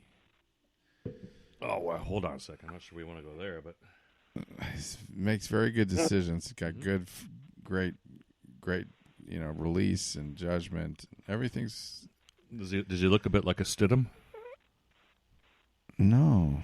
You know who Stidham is? Yeah, I wouldn't say that. So Stidham's going to be the starting quarterback. Looks a little quarterback. like Malcolm McDowell, actually. Really? Yeah. I'll have to look at him closer then. Yeah. I like Malcolm McDowell. Malcolm McDowell's an NFL Clockwork quarterback. Orange. Yeah, exactly. Guy.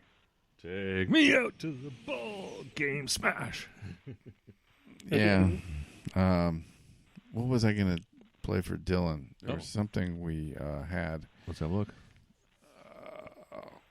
No, it wasn't that. No, it was not. That was for Tank. Yeah, Mary Tyler Moore would be Tank. No. Dog Day Afternoon, no. Bronx Tale's cool. Oh, it was the, you want to play for him some of the Democrat debate that you did? Did you ever hear Eric's replay of the South Carolina Democratic debate? It's pretty funny. My clip of it? Yeah. Oh, sure. He did a very good narration of that. Yeah, back when we used to be able to gather in crowds. Would you like to hear some really excellent clips from Elizabeth Warren? She was funny. Let's see. Bear with me here. Can you find it? I posted it on my page, actually. If you go to my page. Yeah, that'll be faster. So, Dylan, you're not working anymore in the restaurant industry, right? You can't, obviously. No. I got a new job with Best Buy. I don't know. Maybe it's been a year or two, maybe a year and a half. But I've been a salesperson at Best Buy for a little while. Are you in the stores? Are you actually in the stores selling stuff? Right now, no. I think I'm not technically furloughed. I'm on paid leave. Okay. So, so you can still make your rent. Yeah. I guess I could. I could have. Yeah. They gave me the option of furlough or like you can go in intermittently and get like paid leave for the time that you don't normally get paid work. So like we let it get out. Sorry, go ahead. No, they're paying me like 40 hours even if I don't get it. That's very generous. Wow. That's like, yeah, I don't know. What if they but got I think it's paycheck only because protection? Best Buy's like a super corporation that they're capable of doing that. Well, just be wary of how long they can keep doing it.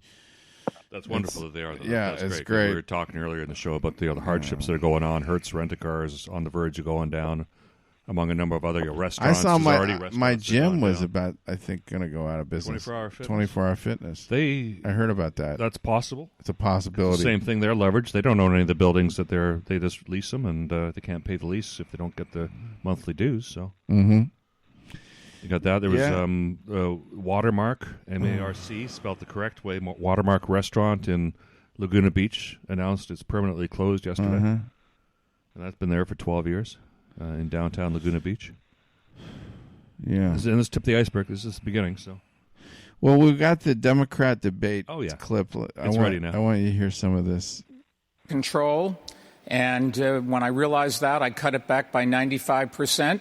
And I've apologized and asked for forgiveness. I've met with black leaders to try to get an understanding of how I can better position myself and what I should have done and what I should do next time. But let me tell you, I have been working very hard. We've improved the school system for black and brown students in New York City. We've increased the jobs that are available to them. We've increased the housing that's available to them. But what more we have can programs you do about like this issue, Mr. Mayor, to put people's fears and skepticism to rest? I think it they continues to follow you. No, well, that's because it's in their interest to promote that.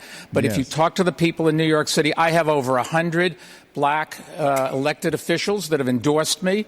A lot of them are in the audience tonight. Well, my best friends are black. And I've earned the respect of people in New York City. I was the mayor of the largest, most populous city in the United States for 12 years, and people will tell you it's a lot better city today. It is safer for everybody. The school system is better. The budget's under control. We've done the things that people need in New York City for all ethnicities. Mayor Buttigieg? You are listening to special coverage from the Chapman Sports Talk Network with the presidential debate. I wish I had been Democratic with you for this debate on February 25th from Charleston, South Carolina. This is Eric the Wall-Red. We just heard from Michael Bloomberg this is there, right before all the and he's being extremely polite, just before, because what he really needs to say to remind people is that during stop prior to stop and frisk, there were homicides. Doesn't it seem like years ago that debate that was just the end of February? Seems like stop and frisk a year in ago. the same communities, the homicides dropped in half. Get back to the debate here. That guy's boring. He is to those get rid of this guy. Stop and frisk racist. There we go. Yes, and I think that what we need to do, instead of just God, reviewing Amy everything from the Klobuchar. past, is talk about where we're going to go forward. Martin Luther King once said that we are all tied in a single garment of destiny, and that what affects one of us directly affects all of us indirectly. We're all in so this when there is together. racism in the Profound. criminal justice system, then we need to fix it. Absolutely. And to me, that means sentencing reform like the First Step Act and extending that to the states with the Second Step Act. It means equal opportunity, because if we the don't same pass person. Representative Clyburn's bill out of South Carolina here to invest in impoverished communities, we're never going to get to that single garment of destiny. And we also need to do... Yeah, I met Clyburn once, a real class act. Yeah, Clyburn. Yeah. He obviously is from South Carolina. I met him in Denver. He is the riskiest candidate. What did you mean by that? I mean that Mayor Bloomberg, let's think of it this way. We're here in Charleston, and you know who's going to be in Charleston later this week is Donald Trump. He's going to be here to raise money for his buddy, Senator Lindsey Graham. Who funded Lindsey Graham's campaign for re-election last time? It was Mayor Bloomberg. And that's... He scooped in to try to defend another Republican senator against a woman challenger. That was me.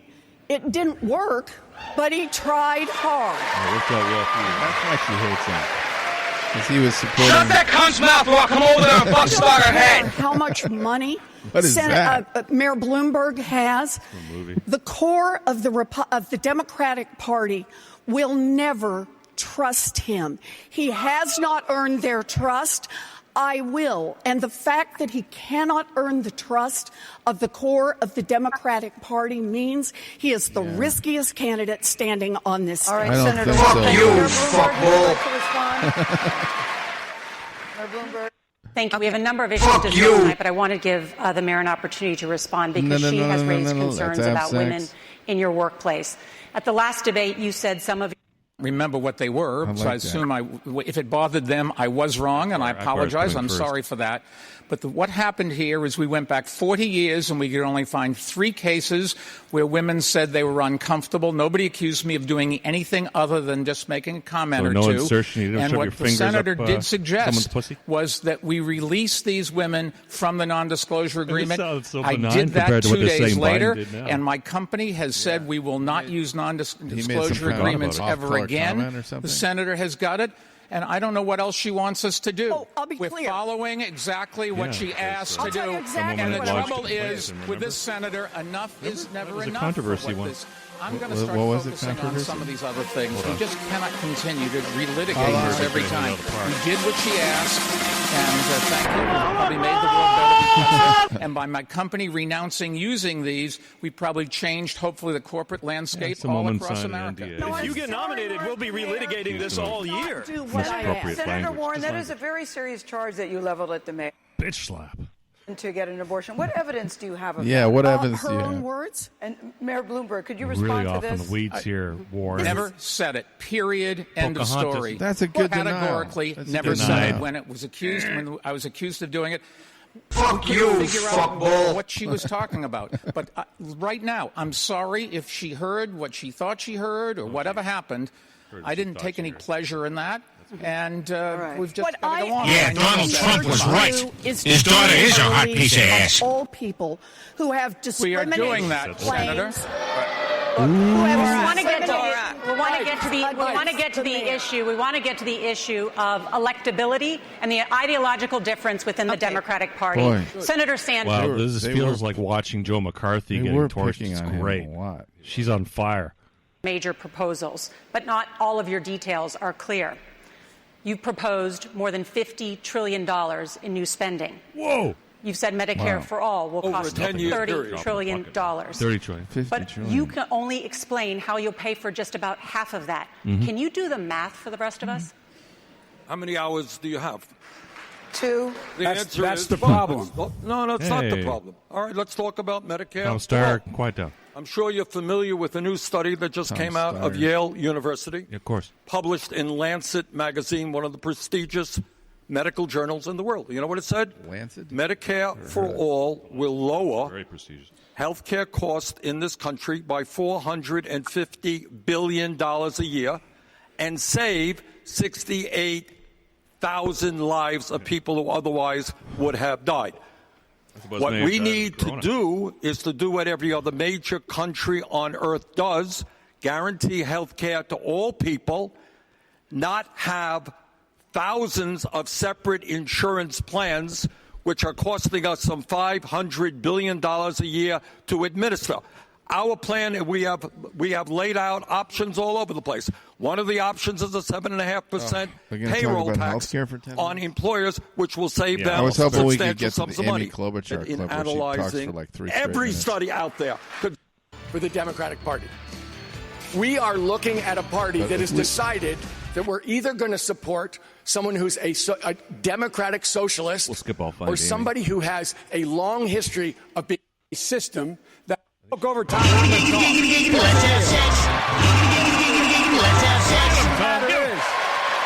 Look at what's happening here. Look at what's happening here.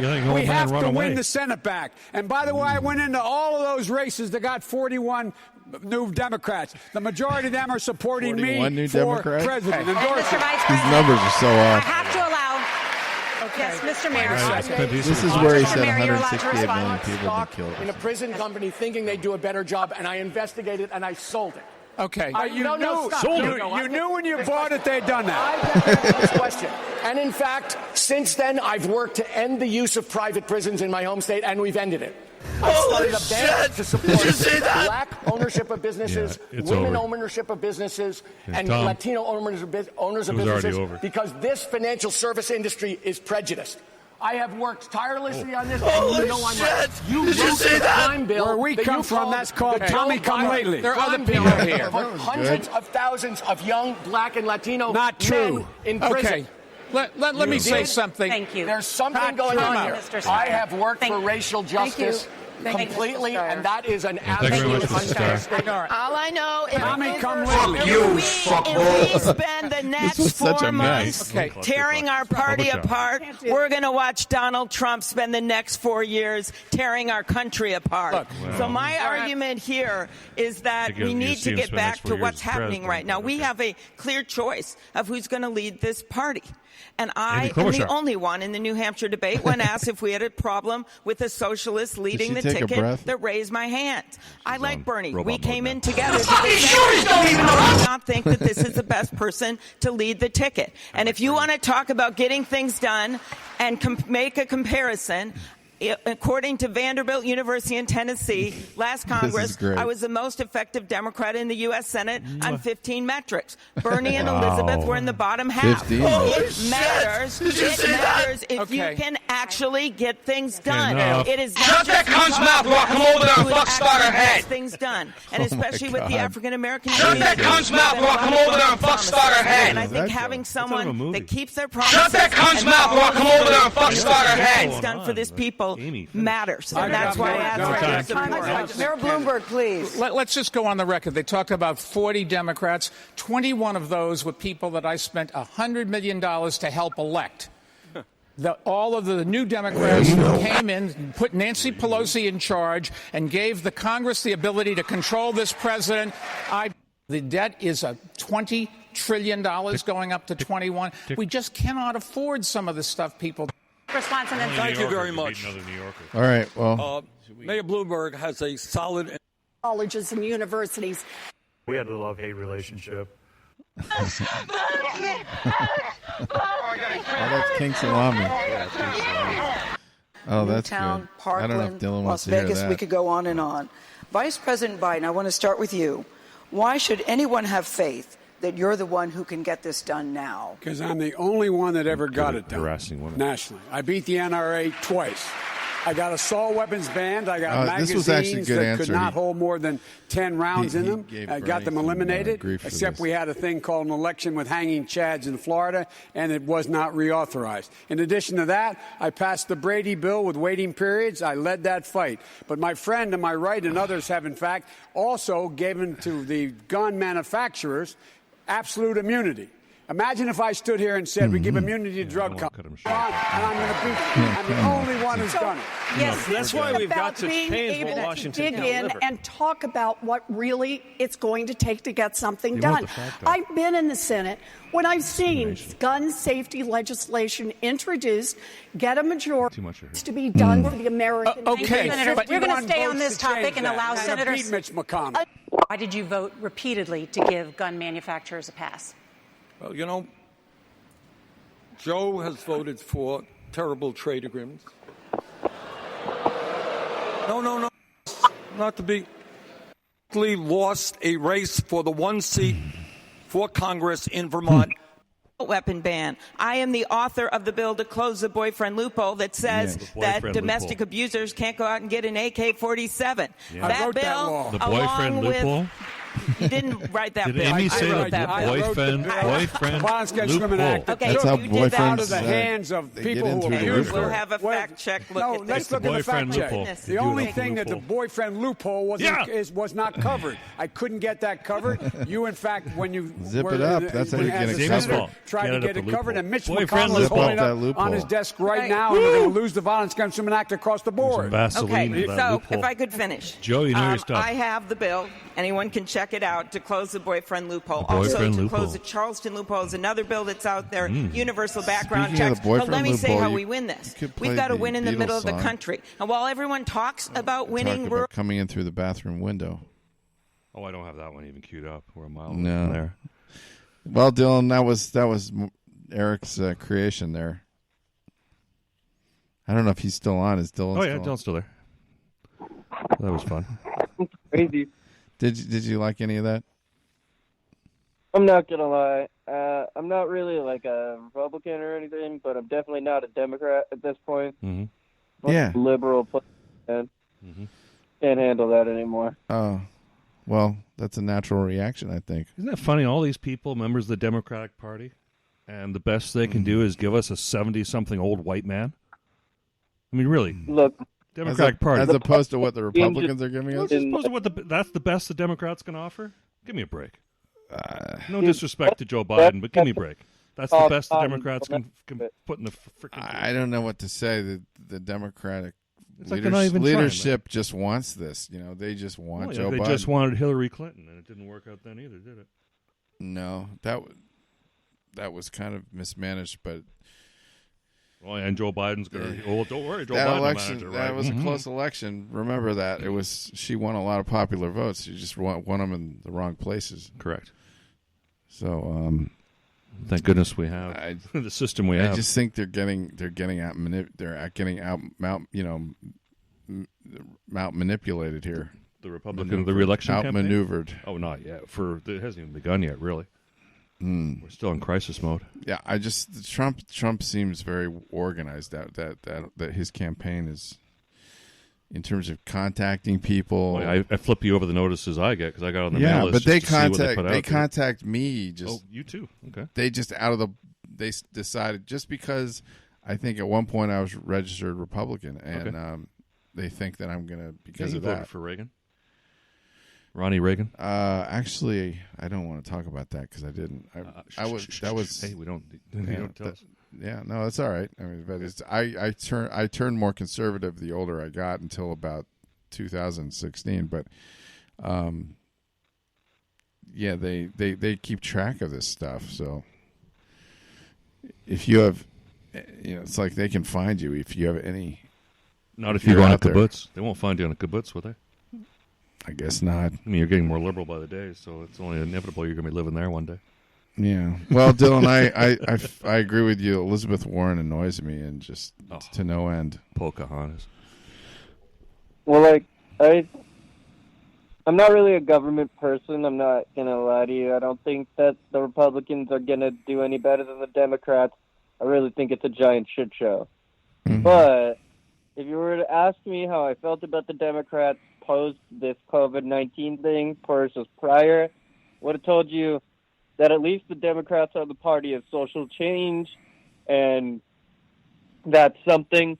But here's the thing that I keep getting reminded of is in 1960 when we had JFK, okay? Right. And he was reforming civil rights, that was a necessity. We needed that reform. Absolutely.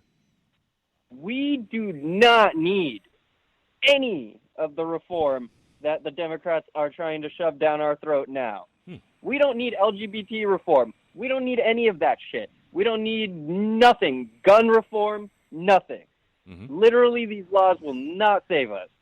They banned bump stocks. Turns out more people bought bump stocks after they banned it than the actual people who own bump stocks to begin with. Well, gun control is a fantasy. Yeah, it's not just gun control. It's every single topic that the Democrats want to bring up is virtually retarded and a hot-button issue. And it's just gotten to the point now where I don't think that I care. I don't care whether or not you have the right to have an abortion. I really don't. Seriously, no one gives a fuck about that anymore. No. Well, if you're a woman, you might care. Yeah. Women might care, but only because they should have been given the right 50 years ago. It shouldn't have even been a conversation.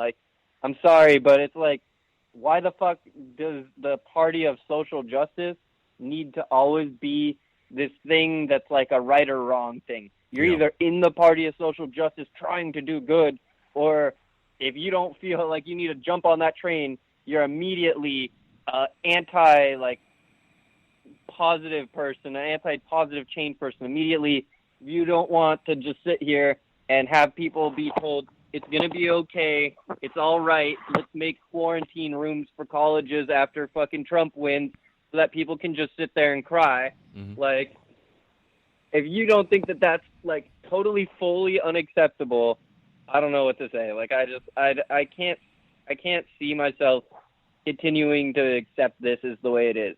I feel a lot of people my age are kind of at this point too. Are you willing to throw in a sympathy puppy? I think we've been told things like, "Oh, this is a once-in-a-lifetime economic collapse 3 times in my lifetime." Like, once in 9/11, we had an economic collapse that was just like the worst thing ever. And then right after that, we went into the recession, like in 2008-ish. And then now we're going to be in like one of the worst economic recessions America's seen, probably since the Great Depression. That. Yeah, like I want to say the Great Depression. And like, yeah, and that's what they said in the last one. Since the Panic of 1918. Oh, it's going to get better with this person, or this change is going to get better. Well, but I have only seen it gotten worse. I have yet to see any change enacted in the last 20 years that made my life any better. You're Dylan. You're kind of a swing vote, and well, he's the next generation. Democrats need to get you if they hope to have any chance to beat Trump. Well, that's never going to happen, because unless like they would have to do some drastic changing, dude. They'd have to pick a person, a young guy who was like, I'm coming in and I'm totally rearranging how we do this shit. Who is inspiring you? Like, yeah, like who's going to go ahead and say, like, all right, you know those petty things like bump stocks and shit like that? Yeah, I'm not that guy. Well, I'm not going to go take your rights. It looks like it's going to be Biden, so the only thing they could probably do is have a vice president that you liked. Yeah, like that's what I'm saying though. Is like there's I don't see the road ever merging that way ever again. Because in reality, I think that the road there was a way that went a long time ago. You know what I mean? They sold their soul far away from what they wanted to do. Like again, back in the day when JFK was a Democratic president, one of the greatest presidents ever. I personally think he's my favorite. Okay, now I wasn't alive to see JFK, but I always felt that as far as presidents that are dead, he was my favorite. And that's kind of crazy because there's a lot of great presidents out there. But I always like the fact that, like, here's the most badass reputation you can have as a president. You get in as president, you go ahead and stop a nuclear holocaust, then you go ahead and change the rights that black people have so that they can finally have some legitimate rights, and then you go ahead and make so much social justice reform that people decide, holy shit, we can't handle this, and fucking murder you. Okay? And then when you're murdered, you haven't made a single mistake as president, and guess what? You get to go down as one of these fucking martyrs, okay? That's kind of one of the ways that, like, a lot of people like JFK, because guess what? You get to be a fucking martyr. But, like, I don't know what to say. It's,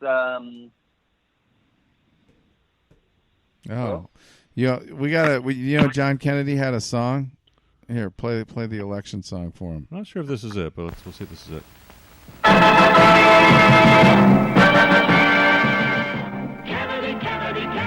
No, this is not the one.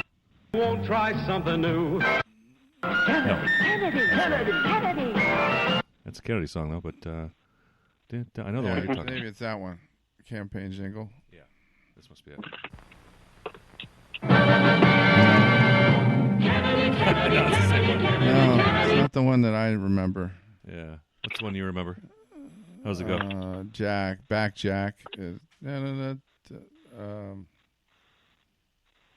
But I mean, you would have to tell me quite the spectacular lie to get me to want to have a Democrat at this point.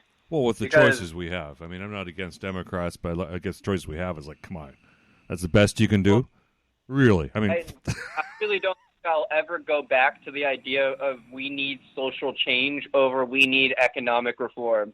Like, I hate to be this guy, but I am willing to sacrifice everything for economic reform at this point. And, I mean, economic and social reform are two very different things. Yes. I don't think we need social reform, political correctness, any of that goddamn garbage, okay? Let's just be real. But I think that we definitely need economic reform, the concept of, like, well, maybe some things aren't working. For instance, I don't think the concept of, like, we need to constantly keep moving up the minimum wage to make things better. It's actually helping, okay? I think it's a big circle jerk. No one's actually benefiting from that because then prices just go up and so on and so forth, okay? So I think that, like, a large percentage of things I would actually think would be more effective would be slashing big government and, like, going ahead and just eliminating as many government positions as you can and moving those people to go get jobs in the private care. Well, like, I hate to be that guy, but the private sector needs to have a total revamp. We are going to play... Because the government makes up too large percentage of our fucking industry, the amount of people who are employed here, so on and so forth. Yeah. I want to hear this... What, you got a Mondale ad? This is a Mondale ad. I don't know if you'll remember this. Reaganomics sinks our country into the deepest recession and unemployment in 50 years. Now Ronald Reagan says the economy is moving up. It is. Up on a mountain of debt and record Reagan deficits. More borrowing than all the other presidents in history combined. That'll drive interest rates up, slow the economy down. And then, if you're thinking of voting for Ronald Reagan in 1984, think of what'll happen in 1985. Mondale Ferraro Committee. I was 18 and I was able to vote in that election, and I voted consistent with my upbringing. I voted for Mondale. Okay, that's an honest admission. So I was not with the winner in that election. Not with the winner there. Well, thank you, Dylan, for being on the show. We've got a little more time, and. Well, anything you want to talk about? Yeah, is there anything? Welcome. Yeah, you probably didn't expect to be on this morning. Is there anything you wanted to cover? I actually just wanted to say that I have seen the Vegas Superdome. I'm not gonna lie to you, man. This thing is very beautiful. It's all like it was all lit up the other day. About I think it was 3 weeks when I went. They just got the signs working and stuff. I just got to say that is going to be excited. Awesome. Oh yeah, this is you're going to be in heaven when they start playing there, huh? Yeah, you're not. You're definitely telling the truth. Although tickets are going to be expensive. I already looked. The first game's tickets are dude, for a nosebleeder, you're getting for 110. Are you talking the Death Star? Yeah. Okay. Well, did we talk about this? Were you the one that said Aaron Rodgers might go to Vegas? Yeah, you expected that earlier. Yeah, I said that earlier. Yeah, are you excited about that? I don't really think Aaron Rodgers is as good as people are making him out to be in the back half of his career. Oh, well, he's better than David Carr, I think. No question. Yeah. I mean, obviously he's better than Derek Carr, but Derek Carr. I don't think that's kind of a easy thing to be putting out there. Derek Carr hasn't been to a Super Bowl. He hasn't done anything. Literally any decent quarterback can go into the back half of their career and say, "Oh, I'm better than Derek Carr." That doesn't make you actually the right fit for a Raiders job. I really feel like the guy who would be the perfect situation for us would be a much more Lamar Jackson setup with a runner, but I just don't see it ever happening. Oh, Lamar! I really do. Yeah. A scrambler would be great, a Michael Vick. You're going to have to draft that kind of quarter. Yeah, you're going to have to be in a position where you can draft that because that's not going to fall in your lap. Those scramblers don't last. That's the problem. That's the other side, yeah. RG3. But our O-line is dirty good, dude. It's so good. It's getting better. Why don't we take advantage of that? It's not Dallas good, but it's getting better. Yeah, and I mean, look, what? We're just going to keep getting it better and better so that way Derek Carr can sit there longer in the fucking pocket? One more year. And I mean, what? Yeah, Marcus Mariota's the fucking god that's going to save that problem. Yeah, I see that happening. Who used to be up in Minnesota? That guy. I think he's... What? Is he with now? Lamar Jackson? No, not Lamar Jackson. What? I think he just got traded to New Orleans. Teddy Bridgewater? Oh, Bridgewater, right. Yeah. Got it. Yeah. Yeah, well, Bridgewater. He's pretty decent. He actually managed to win games when, what's his name was out? That's right. Drew Brees. Yeah. Yeah, I think do you think Drew Brees is really that good, though? That's my thing, though. Is how many championships do you need to be elite? He was elite. I just don't think Drew Brees is the same quarterback anymore. And I think He's still solid. I'd still take him. He would be a huge upgrade to the Redskins right now. Maybe. I'd love What Drew Brees. isn't an upgrade to the Redskins? Come on. Anybody would be an upgrade to the Redskins. Our offense sucks. Tony Romo could come back and play for the Redskins, and it'd be a fucking upgrade, okay? Yeah, times 10. Yeah, I have no respect for Haskins. Well, I wanted to end with some football. We got football? You know what we could do is you could find the Horse Feathers football clip. That's pretty good football. Yeah, we got that. Can you find that? Mm-hmm. Oh, this isn't the football game. Oh, okay. You'd have to find this on YouTube. I could find it for you. You ever seen this movie, Horse Feathers, Dylan? No. Say Horse Feathers football. Yeah, this is hilarious. Yeah, it's classic. This the Marx Brothers are Hollywood Marx Brothers playing football. That's the clip right there. Yeah. Harpo's tying a string to the football, so it comes back to him.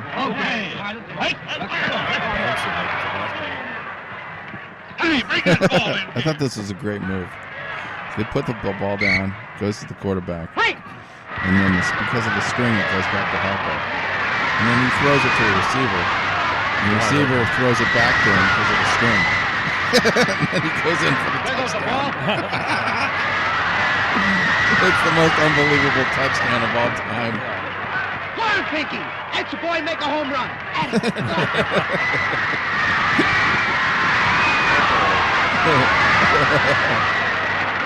It gets better. Gee, that's great, Pinky. You made a touchdown. Are you tired? Oh, that's marvelous. So now it's 12-6 to Darwin. Hey!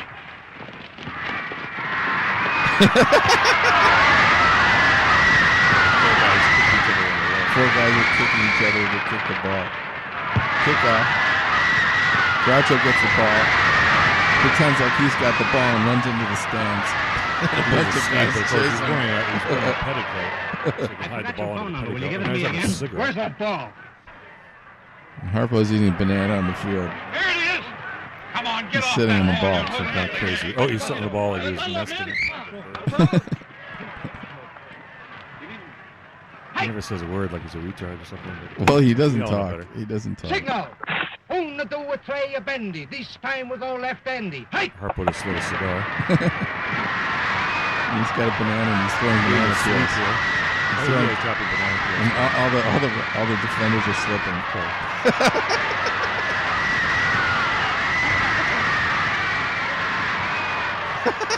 Nice work, Pinky.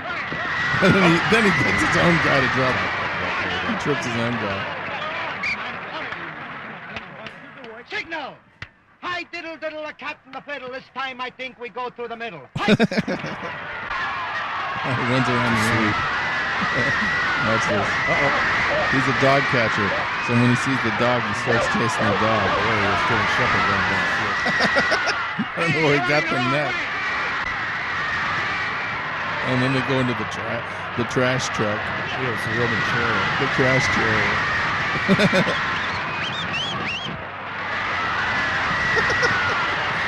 And they're going to score the winning touchdown.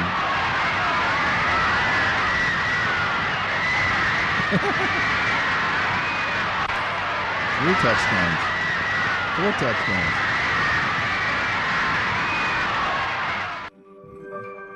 Oh, a little football action. Scene. Yeah, that's supposed. That's as much football we get right now, anyway. Yeah. Well, we can always pray that we have football in 4 months. How'd you guys do in the draft? The Raiders did okay. We got a wide receiver like always. Yeah, isn't that crazy? Yeah, you love piling up those wide receivers. Kickers or wide receivers? Yep. And Ray Guy. The Steelers got a wide receiver in the draft. Claypool. There were a couple really good ones. We got the best one, but you know me and how I feel about Alabama and Nick Saban. I like me some Nick Saban players. Yeah. Oh. They're well schooled. Yes. Yeah. Yep. I would prefer to get the defensive players, to not lie to you. I would prefer to just get as many Alabama defensive ends as you can get. But, Dylan, I plan to go to Alabama to see some games because my son's going to be there. Yeah. honestly speaking, I'm really partial towards UCLA, USC. I honestly, like, if they're from my hometown, I'll give them that, like, hometown hero thing with Josh Rosen. Mm-hmm. I really, wanted that guy to be good. I really did. Mm-hmm. I'll be honest. He just totally could not get his act together in the NFL, which is sad. Yep. But that being said, he didn't exactly get sent to the most hot-button ticket situation you could get.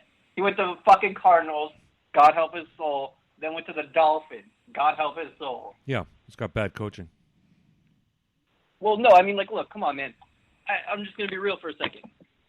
You could put anyone in the Dolphins quarterback slot. He's not getting out of his first couple games with a legitimate quarterback rating. You could put goddamn Michael Vick in there, getting 50 fucking, he's breaking tackles, he's in his prime, he's just fucking running down the field, all one versus everyone, and he still wouldn't make that team look any better. Mm-hmm. That's why Rosen got the job, because nobody else wanted to take it, and he's like, okay, I'll take the money and just get my career destroyed. That's basically what happened. Even Ryan Tannehill couldn't make it work in Miami. No. But then look at Darnold. It's not like Darnold's doing any better up in the Jets, is he? No, but here's the thing about Darnold is no one really expected him to be that good. A lot of people would believe the hot air that someone told them about Sam Darnold. But in the draft, I remember there was a lot of legitimate choices, dude. You could have gotten Baker Mayfield, could have gotten Josh Rosen. There was even what's his name? Not Zach. What was his name, man? There was another guy too, Lamar Jackson, right? You could get Lamar Jackson in the same draft. Oh right? yeah, he went way down. Yeah. Yeah. So you could have picked. Here are your options. You could have gotten Lamar Jackson. Could have gotten Baker Mayfield. You could have gotten Josh Rosen, or you could have gotten Sam Darnold. Okay. I guarantee you, the people who picked Sam Darnold are like, "Fuck, man! I really would have loved any of the other three." Yeah, he'd be number 4 on the list. That's for sure. Yeah. Yeah, you know what I mean? So, look, and again, Josh Rosen was a pocket passer. He would have been very effective in the 49ers 10 years at, somewhere where, there's a legitimate deep threat. You know what I mean? Because that guy threw the most beautiful deep bomb there is, but it's just he didn't have the actual, mechanics to run or anything like that. All right, well, thank you for your insights on pro and college football, Dylan, and thank you for spending some time with us. Talk to you guys soon. Thank you for the call, man. Have a good week. Great to have good you luck on, Dylan. With everything. Right. Stay Hope safe. you guys stay safe out there. Don't get arrested. Likewise. Yeah, we'll all try and avoid getting a citation here. All right.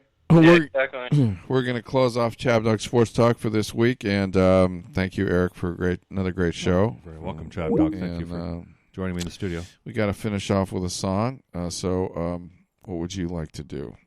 I think we only got one up, so we'll go with Steely Dan. Let's go with Steely Dan. And it's a good mellow song for a Sunday. There's the fortune cookie. Jack of Speed. Yeah, don't give up. The beginning is always the hardest. There we go. Positive message for the day. We got to stop all this abuse. We got to start exercising. Yeah, exactly. 50 push-ups a day. Get rid of the bad food. Chin up. I don't have a chin-up bar though, so that's not happening. So until next week, thank you for listening. Chab Dog Sports Talk is going off the air, and we'll be back next week. Bye-bye.